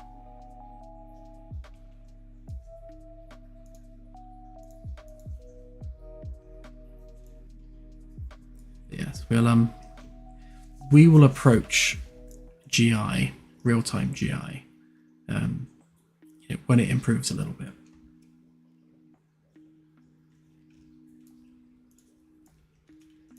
In the meantime, this guy here needs to move its ball around.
Just gonna have to be bigger.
make that set 570. I can remember that for the other ones. So should there's more lighting there.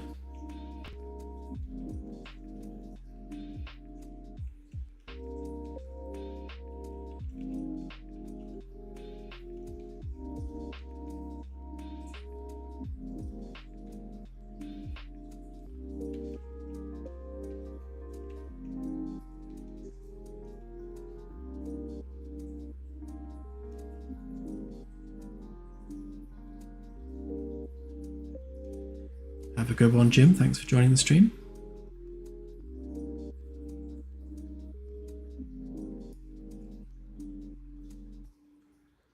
That's correct, Vast, yes. So rather than having the real-time GI, I'm placing these mesh lights, essentially.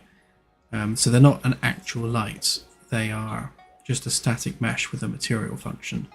And what that does is that takes the scene color and it applies that scene color in an additive way. And because it's doing it in an additive way, it functions as a light source. But it doesn't have the cost of a light source. I would light the entire ship using this method if I could. But the only thing they don't do is it doesn't give you specular highlights. So things like down here where you've got the reflection from the lights, you don't get that on just a material, which is a shame, because if they did specular as well, that would be perfect, because you'd miss all this.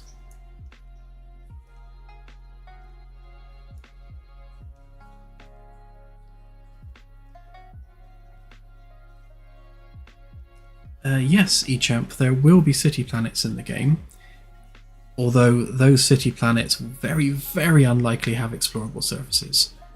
From orbit, yeah, definitely city planets, but yeah, the procedural system that would be needed to generate a full city, like a whole city across a planet's surface, would be immense. So yeah, that's well beyond the scope of what we're trying to do.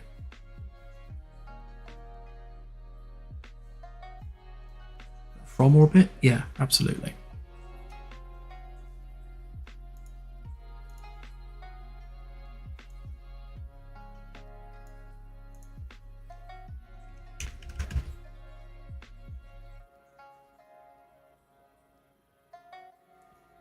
I'm going to try and use this same location for every one of these lights. So hopefully it'll all match up nicely. So if we do the same for this one.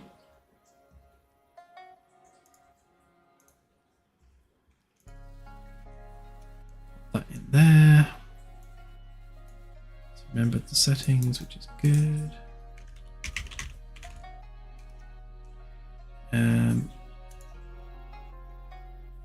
Yeah, we do need to set that and that. So set GI lights.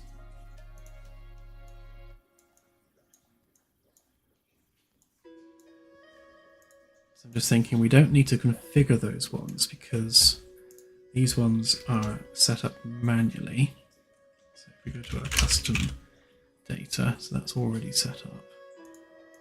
We can get rid of these ones that aren't needed. And they can stay like this. The only thing that's going to get updated is the colour.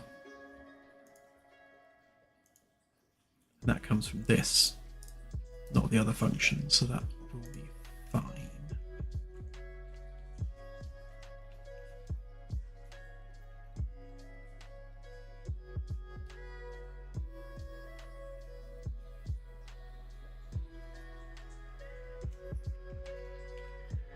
eChamp, will gas giants like Jupiter have tornadoes on them, and can you fly into them?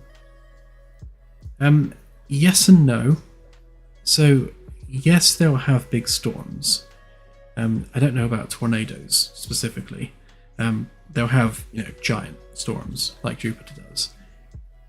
Now, in terms of flying through them, yes. So we very much want to have procedural cloud layers on gas giants, because the refueling method for the ship is to fly through the upper cloud deck of a gas giant. You're essentially skimming the atmosphere to harvest the gases. And it would be like 10 times cooler if that was volumetric. So you're literally plowing through clouds while you're doing it. Whether or not we're talking like full-on cyclones with wind effects and actual moving clouds, I don't know. Maybe version 2 of the system.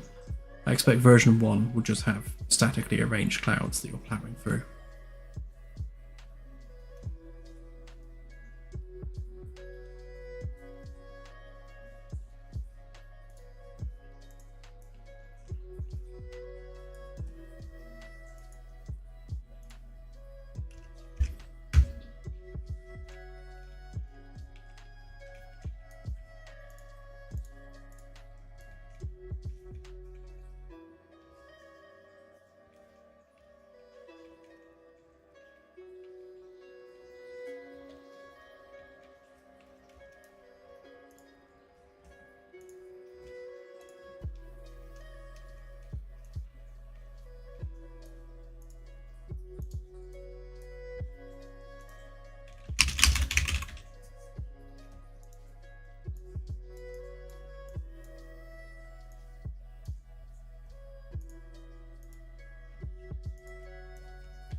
To tone these down a bit, they're going to get a bit bright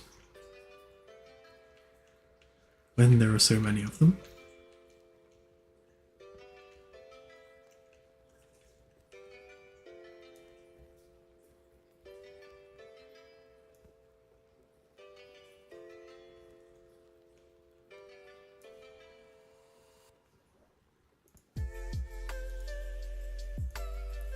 There are a bunch of these tabs in it. I'm terrible for leaving tabs open.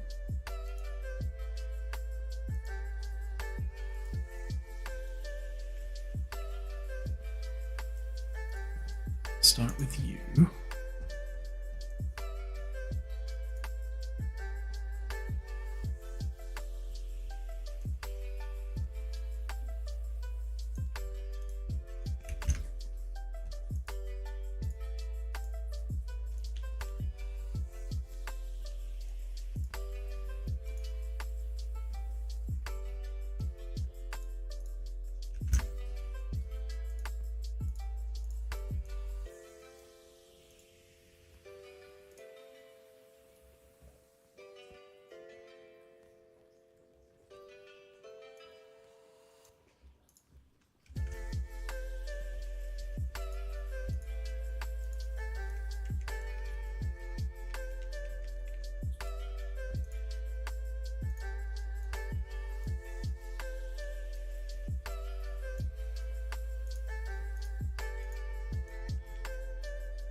Just realised a conundrum. So the fall off and the centre size are the same values used differently on the two different types of light. So this particular one behaves like a point light, whereas this one behaves like a rect light. So this one needs different values to this one.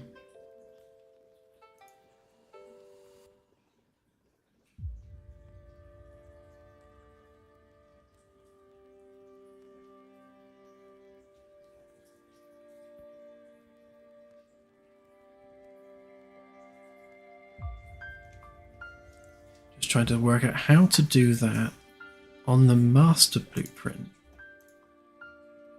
without affecting the other ones. I mean, I guess the obvious answer is to use different data indexes. You know what, I will solve it, won't it?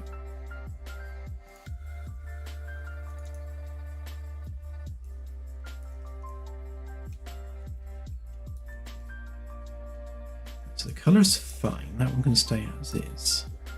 So rather than 4 and 5, if I make this 6 and 7,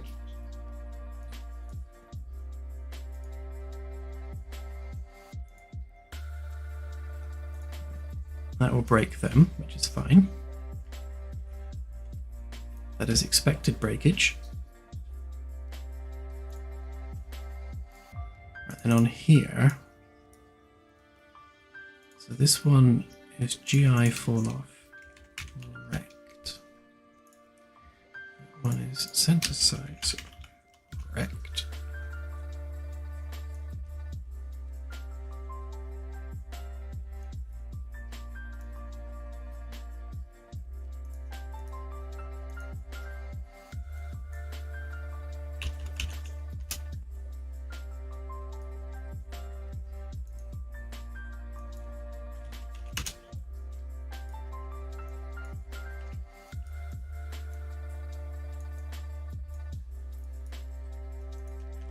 So 6 and 7 is those. So we have our fall off, center size. Right, so the center size has to be 0. Cool. That one is 0. I think that one has to be 1.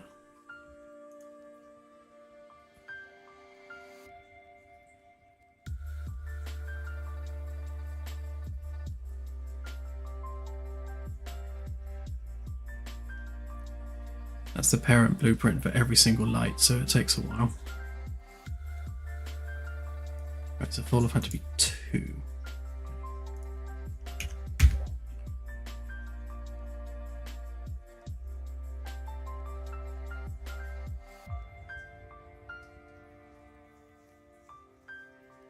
And then we wait.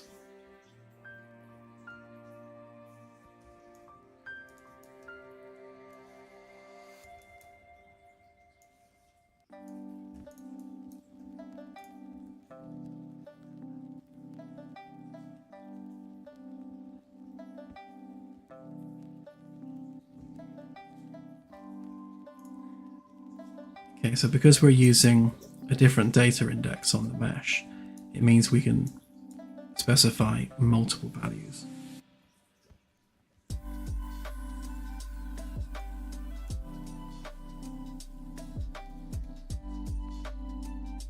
So that essentially has no effect on any mesh that doesn't have those data indexes.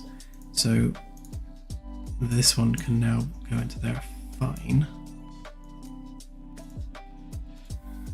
And on the defaults, that should already be 0 and 2.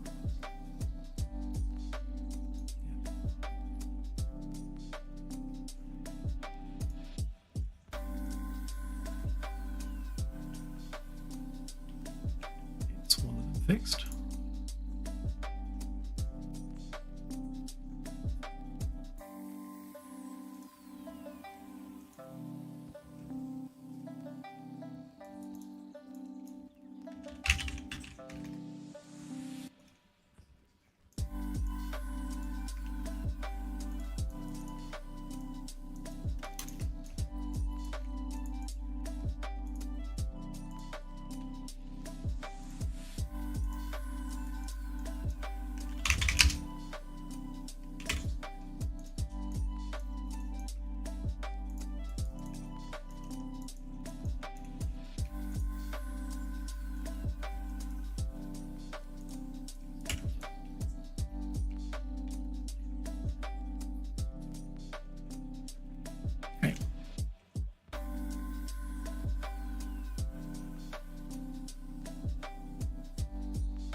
is still super bright though.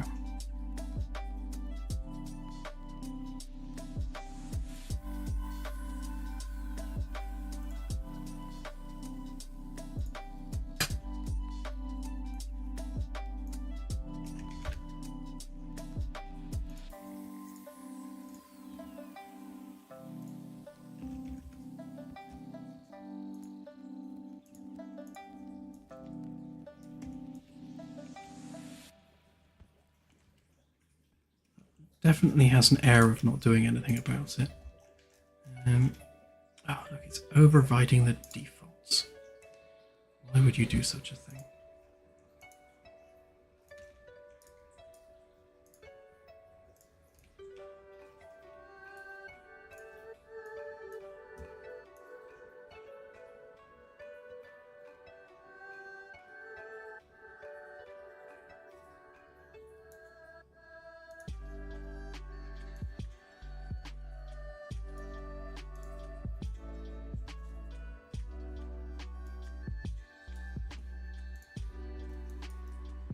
So, I see what's happening. Right, so the alpha should be going into there. Should we don't right, yeah, so that needs to be appended to that.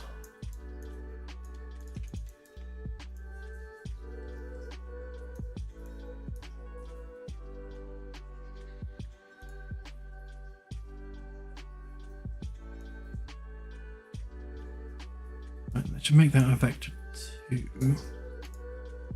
There we go.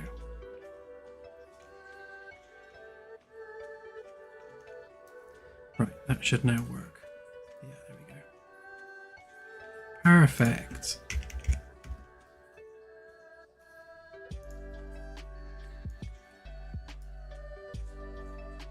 Which means that all of these need to be reset, I expect. Yeah, of course they do.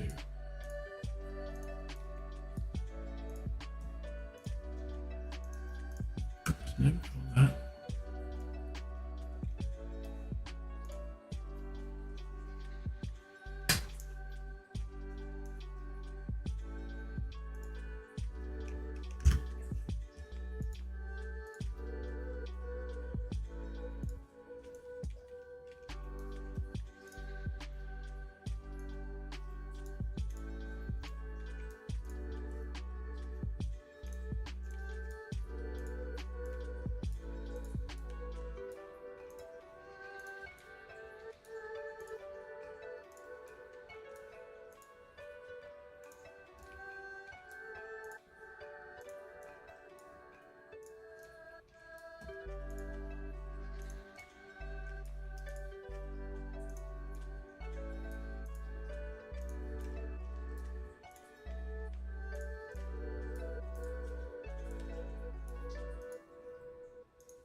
Welcome to the tedium of game dev. Click, click, click.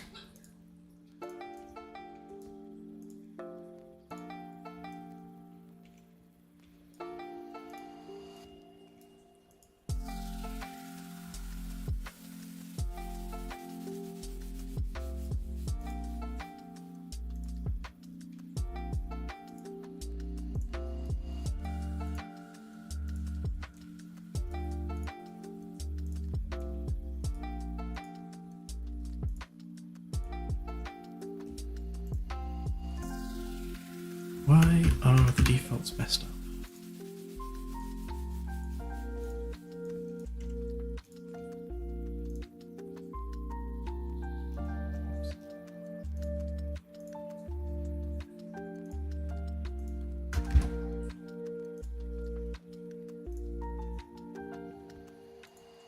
But that is the default.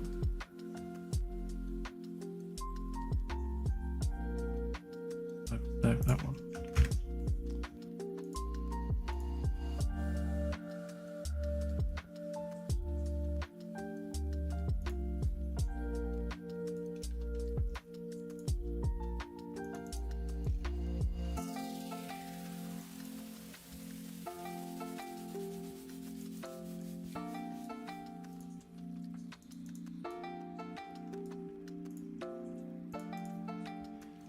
If you're wondering what that alert light contribution value is, well, the lighting setup in this is actually quite complicated, because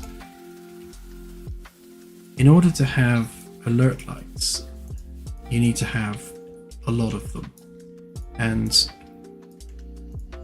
just having one alert light per ceiling panel is immediately doubling the amount of lights on the ship. And when you consider we've got a blue strip either side, if each one of these had a light source, that's trebling the amount of lights across the ship. So what we do instead is we take the colour and we combine that colour with the main light colour. So what you're actually casting from this panel is a blending of these two things. So if we increase the amount of alert contribution to say 1, then the full light source is using the blues, whereas 0 is using none of it, whereas 33% is the default. This way we can have all the alert contribution we want from the lights while still only using one light, which means it really kind of helps with optimization.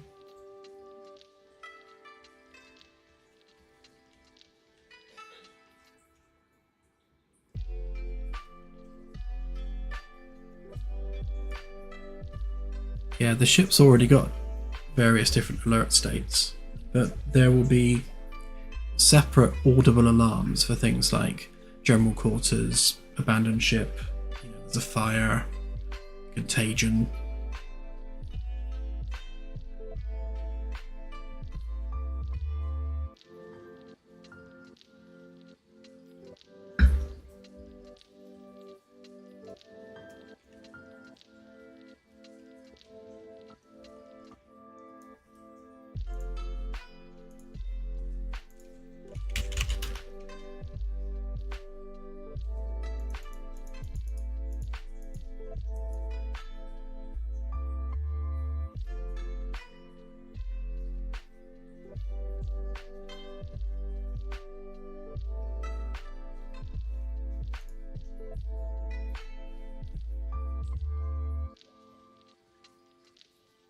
Oh, of course it's undeclared. I was confusing myself then. It's like, why are these undeclared? But of course, because I just changed the numbers, didn't I? Durr.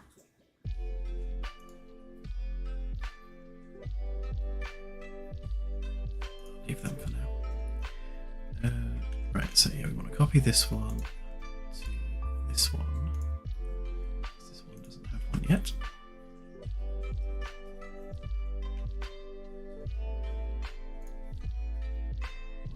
Copy.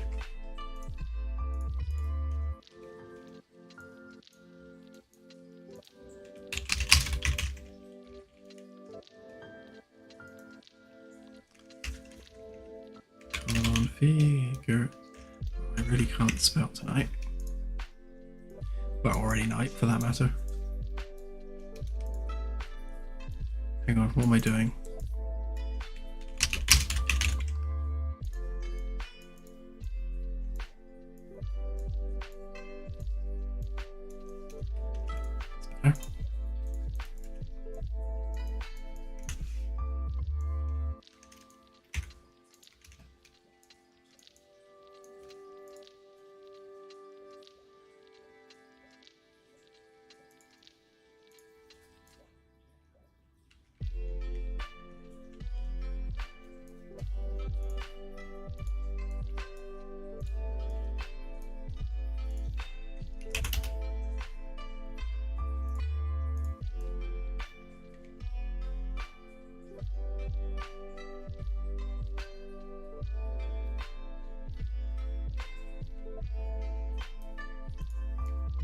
Okay, so each one of these should now have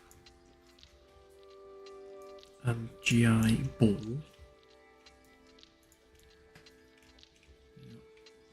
Okay. That should be consistent all the way up.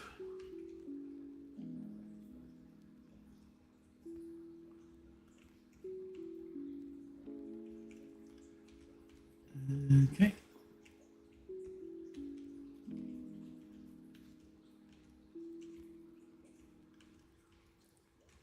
I am wondering whether they need to be slightly higher up.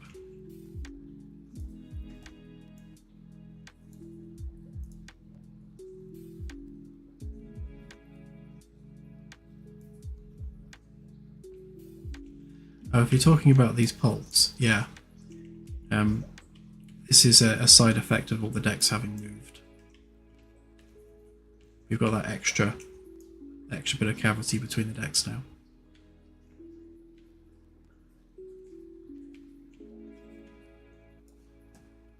So I reckon, so if we do say minus 150 on all of these.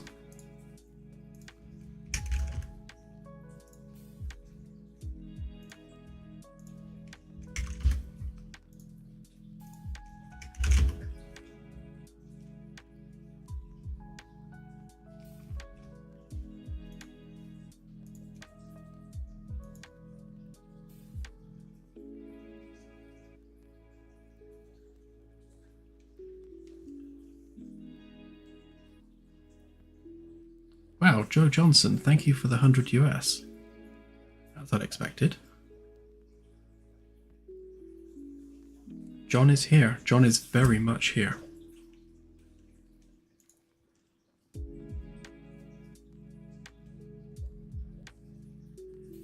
And according to YouTube, that's your first ever super chat as well. Wow. Thank you for using on us.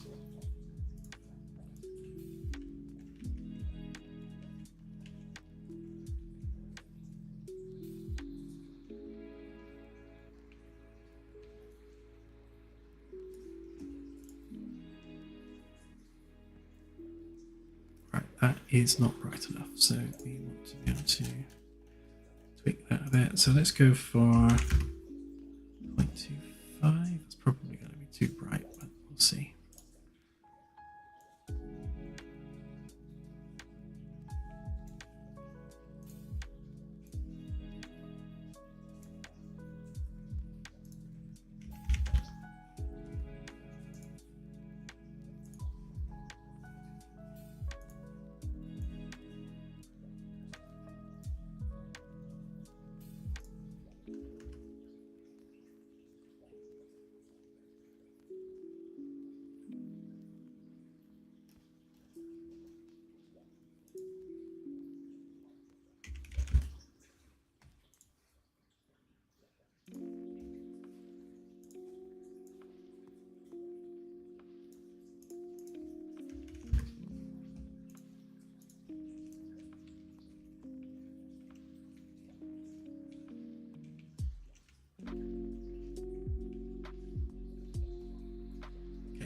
Definitely too bright.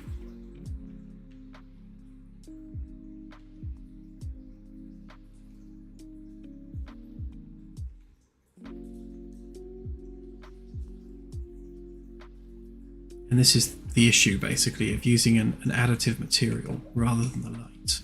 You get these kind of just flat lighting situations where there's no specular coming off of that light. It's just this blanket light, which looks pants and doesn't work with metallics.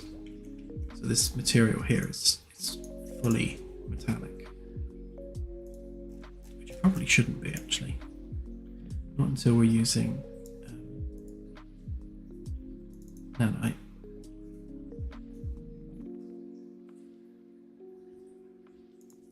Really, that should be like 0.75. Why is that like that? Weird.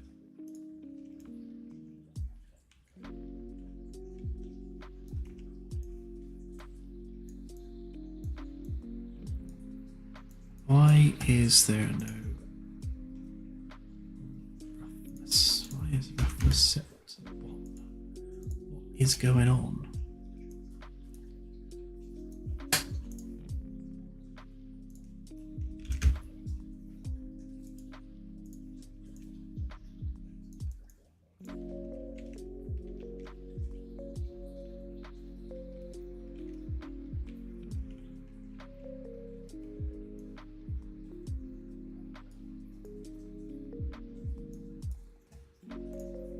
this turns out to be a bit of a balancing act. So for here, you've got a cube map for the reflections, so it looks perfect. But in the world, you don't have anything, so you get this really, really dark issue, because the only thing that this metallic surface has to reflect is the specular from the lights. And when there is no specular, you have nothing to reflect, which means you get this blackness all over the place.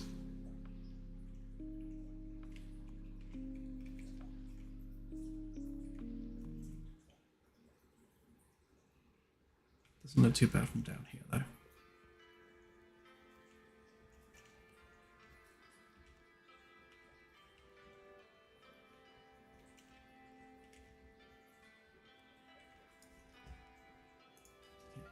I will, however, just turn these down a bit.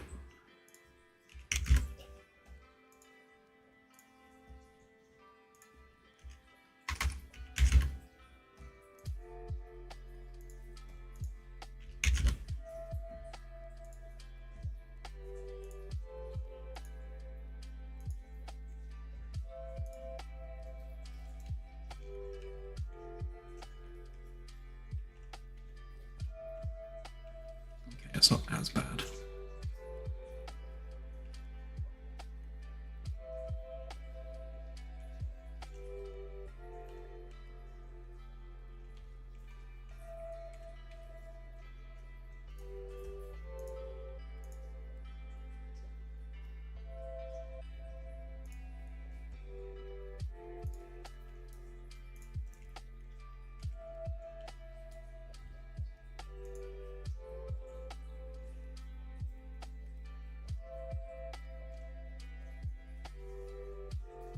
James Washington, thank you for the £5.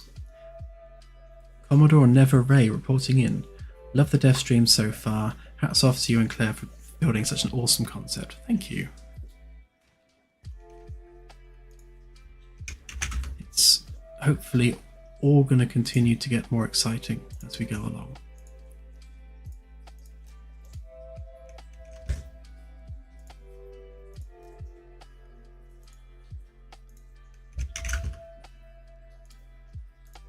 Why we do these streams, really. It's nice to share the process with everyone.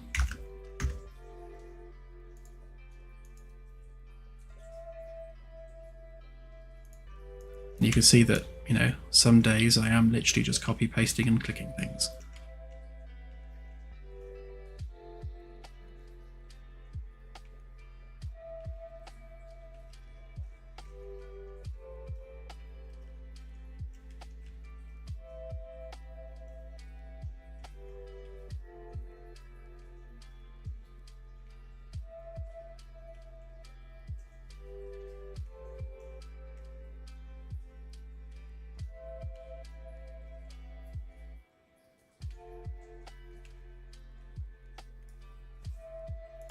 You will actually just move them in a bit as well. Let's go for 550.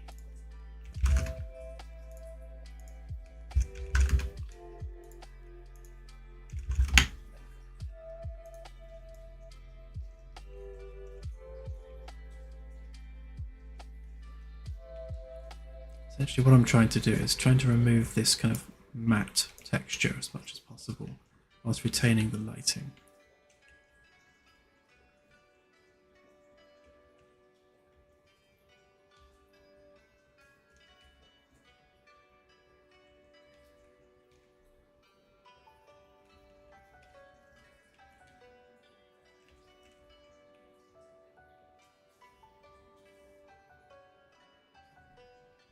Also wondering why that side's lit more than that side. That's a little bit weird. Have an offset somewhere? No, that one's alright. That one's alright. So's that one. And so's that one. Yep, must just be something else going on. Oh, I see.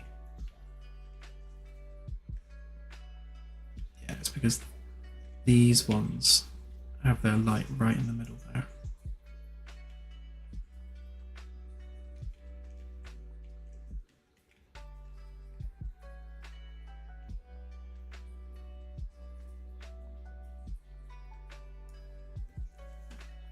Crazy Ghost Hunters, hello, haven't seen you for a while. $2, thank you. Will the NPC mingle and have a social life? Eventually, yes. So in the first iteration of the NPC system, they'll be focusing primarily on doing their jobs aboard the ship and taking care of their personal needs. So food, drink, going to the bathroom and sleeping. So that they'll be very kind of self-absorbed to begin with. But then in version 2 of that system, we'll start looking at NPC to NPC relationships and kind of a friend and foe system, so they can start liking and disliking their colleagues. Yeah, it's definitely something we have planned.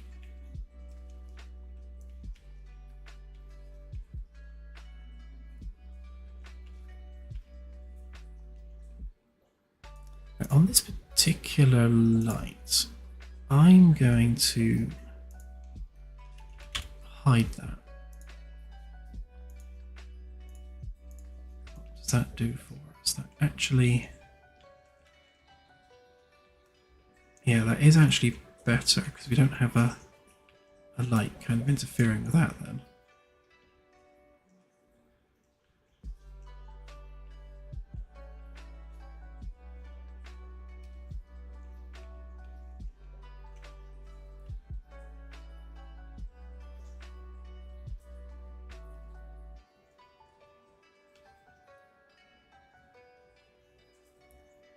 Yeah, voicing the NPCs is a difficult one, because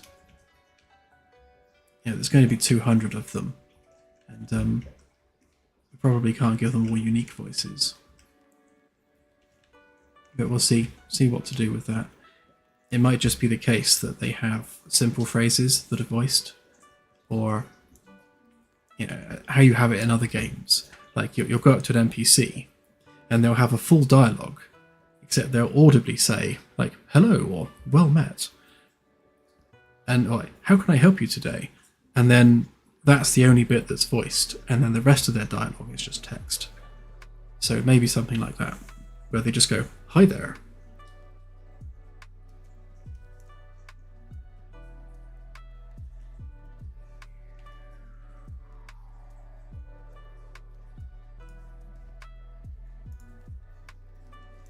Right, I think what I'm going to do with this...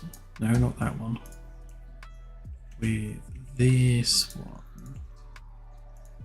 I'm going to add a toggle for visibility. So this is specific to this child blueprint. So if we stick a branch down here,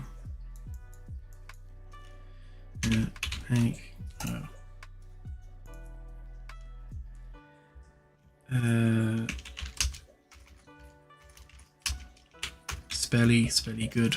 Hide GI. Do we want to hide the GI?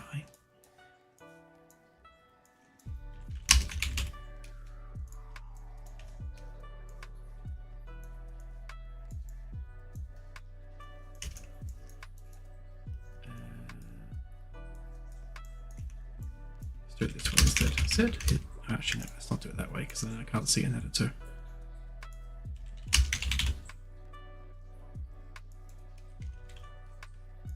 Set visibilities.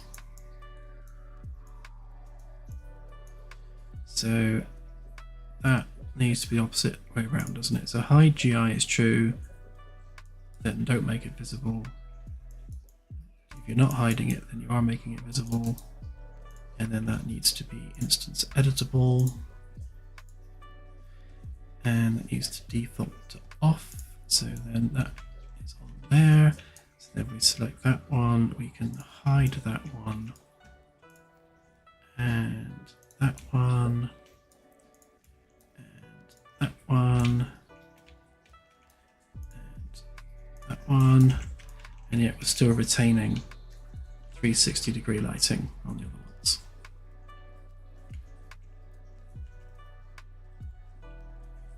This is cleaner. Did I miss this one?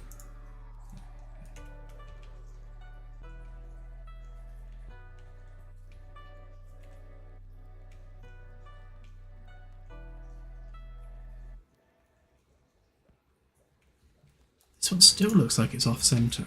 It's weird.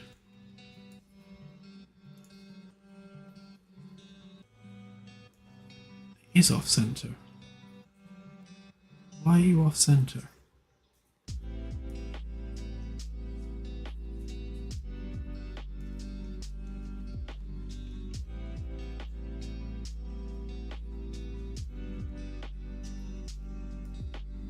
Huh?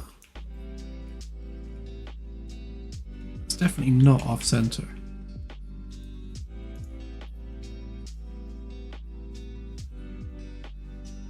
Weird.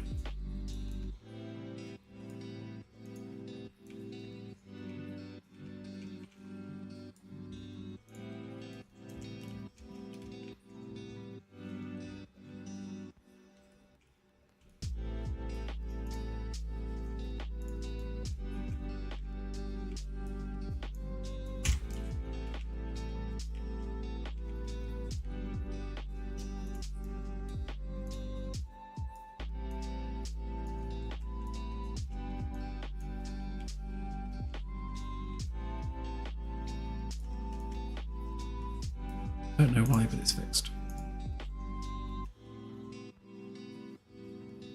Gamingkin, thank you for the 5 crisp English pounds sterling.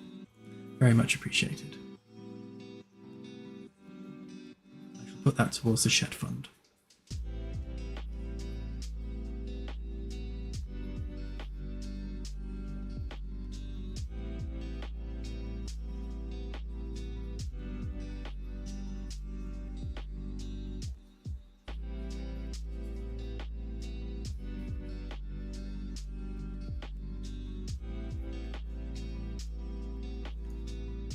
Yeah, safety lights on the floor.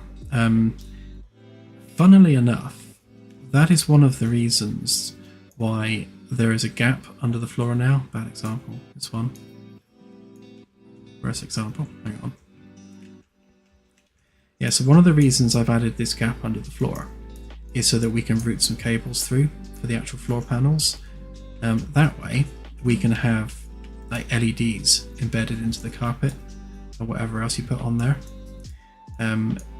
So for example, if there's a fire and it's all full of smoke, then the LEDs on the floor can trace towards the exit points, which seemed like a sensible and health and safety way of doing it. But you're right, down here could use some lights as well. I'll have a think about where to put them.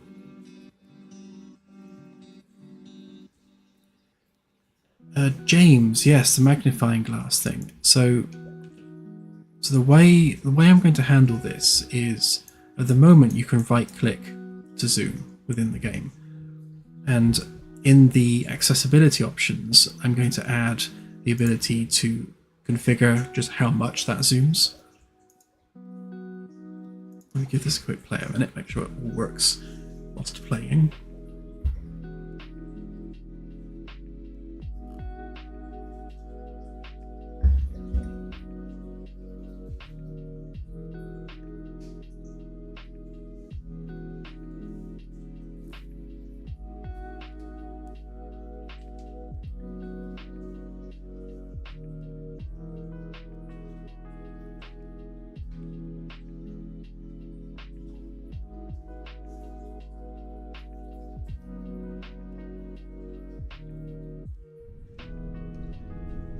Yeah, so right now, when you right click, it zooms. But for anyone that needs it to zoom more than that, the way I'm going to do it is in accessibility, we'll just have like a zoom level slider here. And you'll be able to just configure how much it zooms in. So we'll have it go all the way up to like 200% or something, so you can literally like zoom in on a single letter from far away.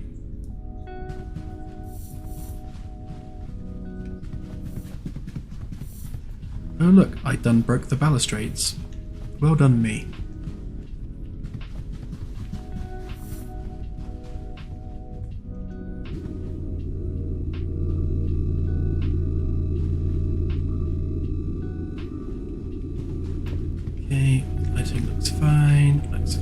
looks fine. It's definitely prettier when it's on.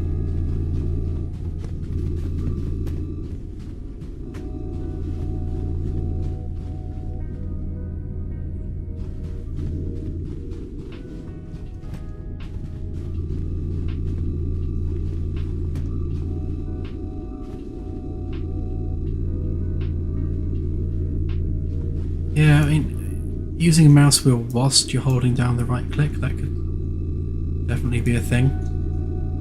Because normally speaking, the mouse wheel is reserved for camera.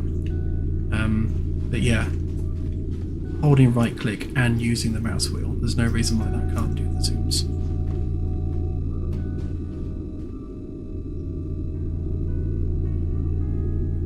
E-champ, yes, there will be a shooting range on the ship. It'll be at the back, around near where the shuttle bay is, and that's where all of the tactical areas will be.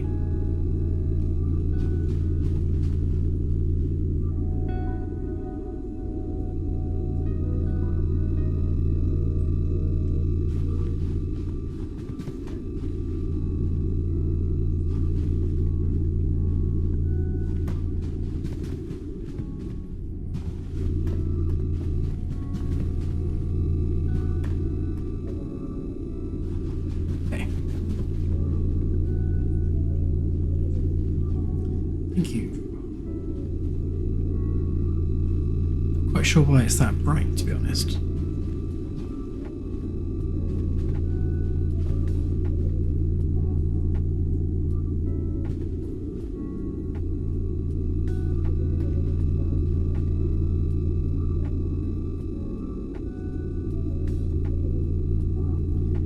Anyhow, I've just realised that it's almost 11 PM here in the UK, so I'm going to call it a night. I'm going to have Claire coming in moaning at me otherwise, and we don't want that.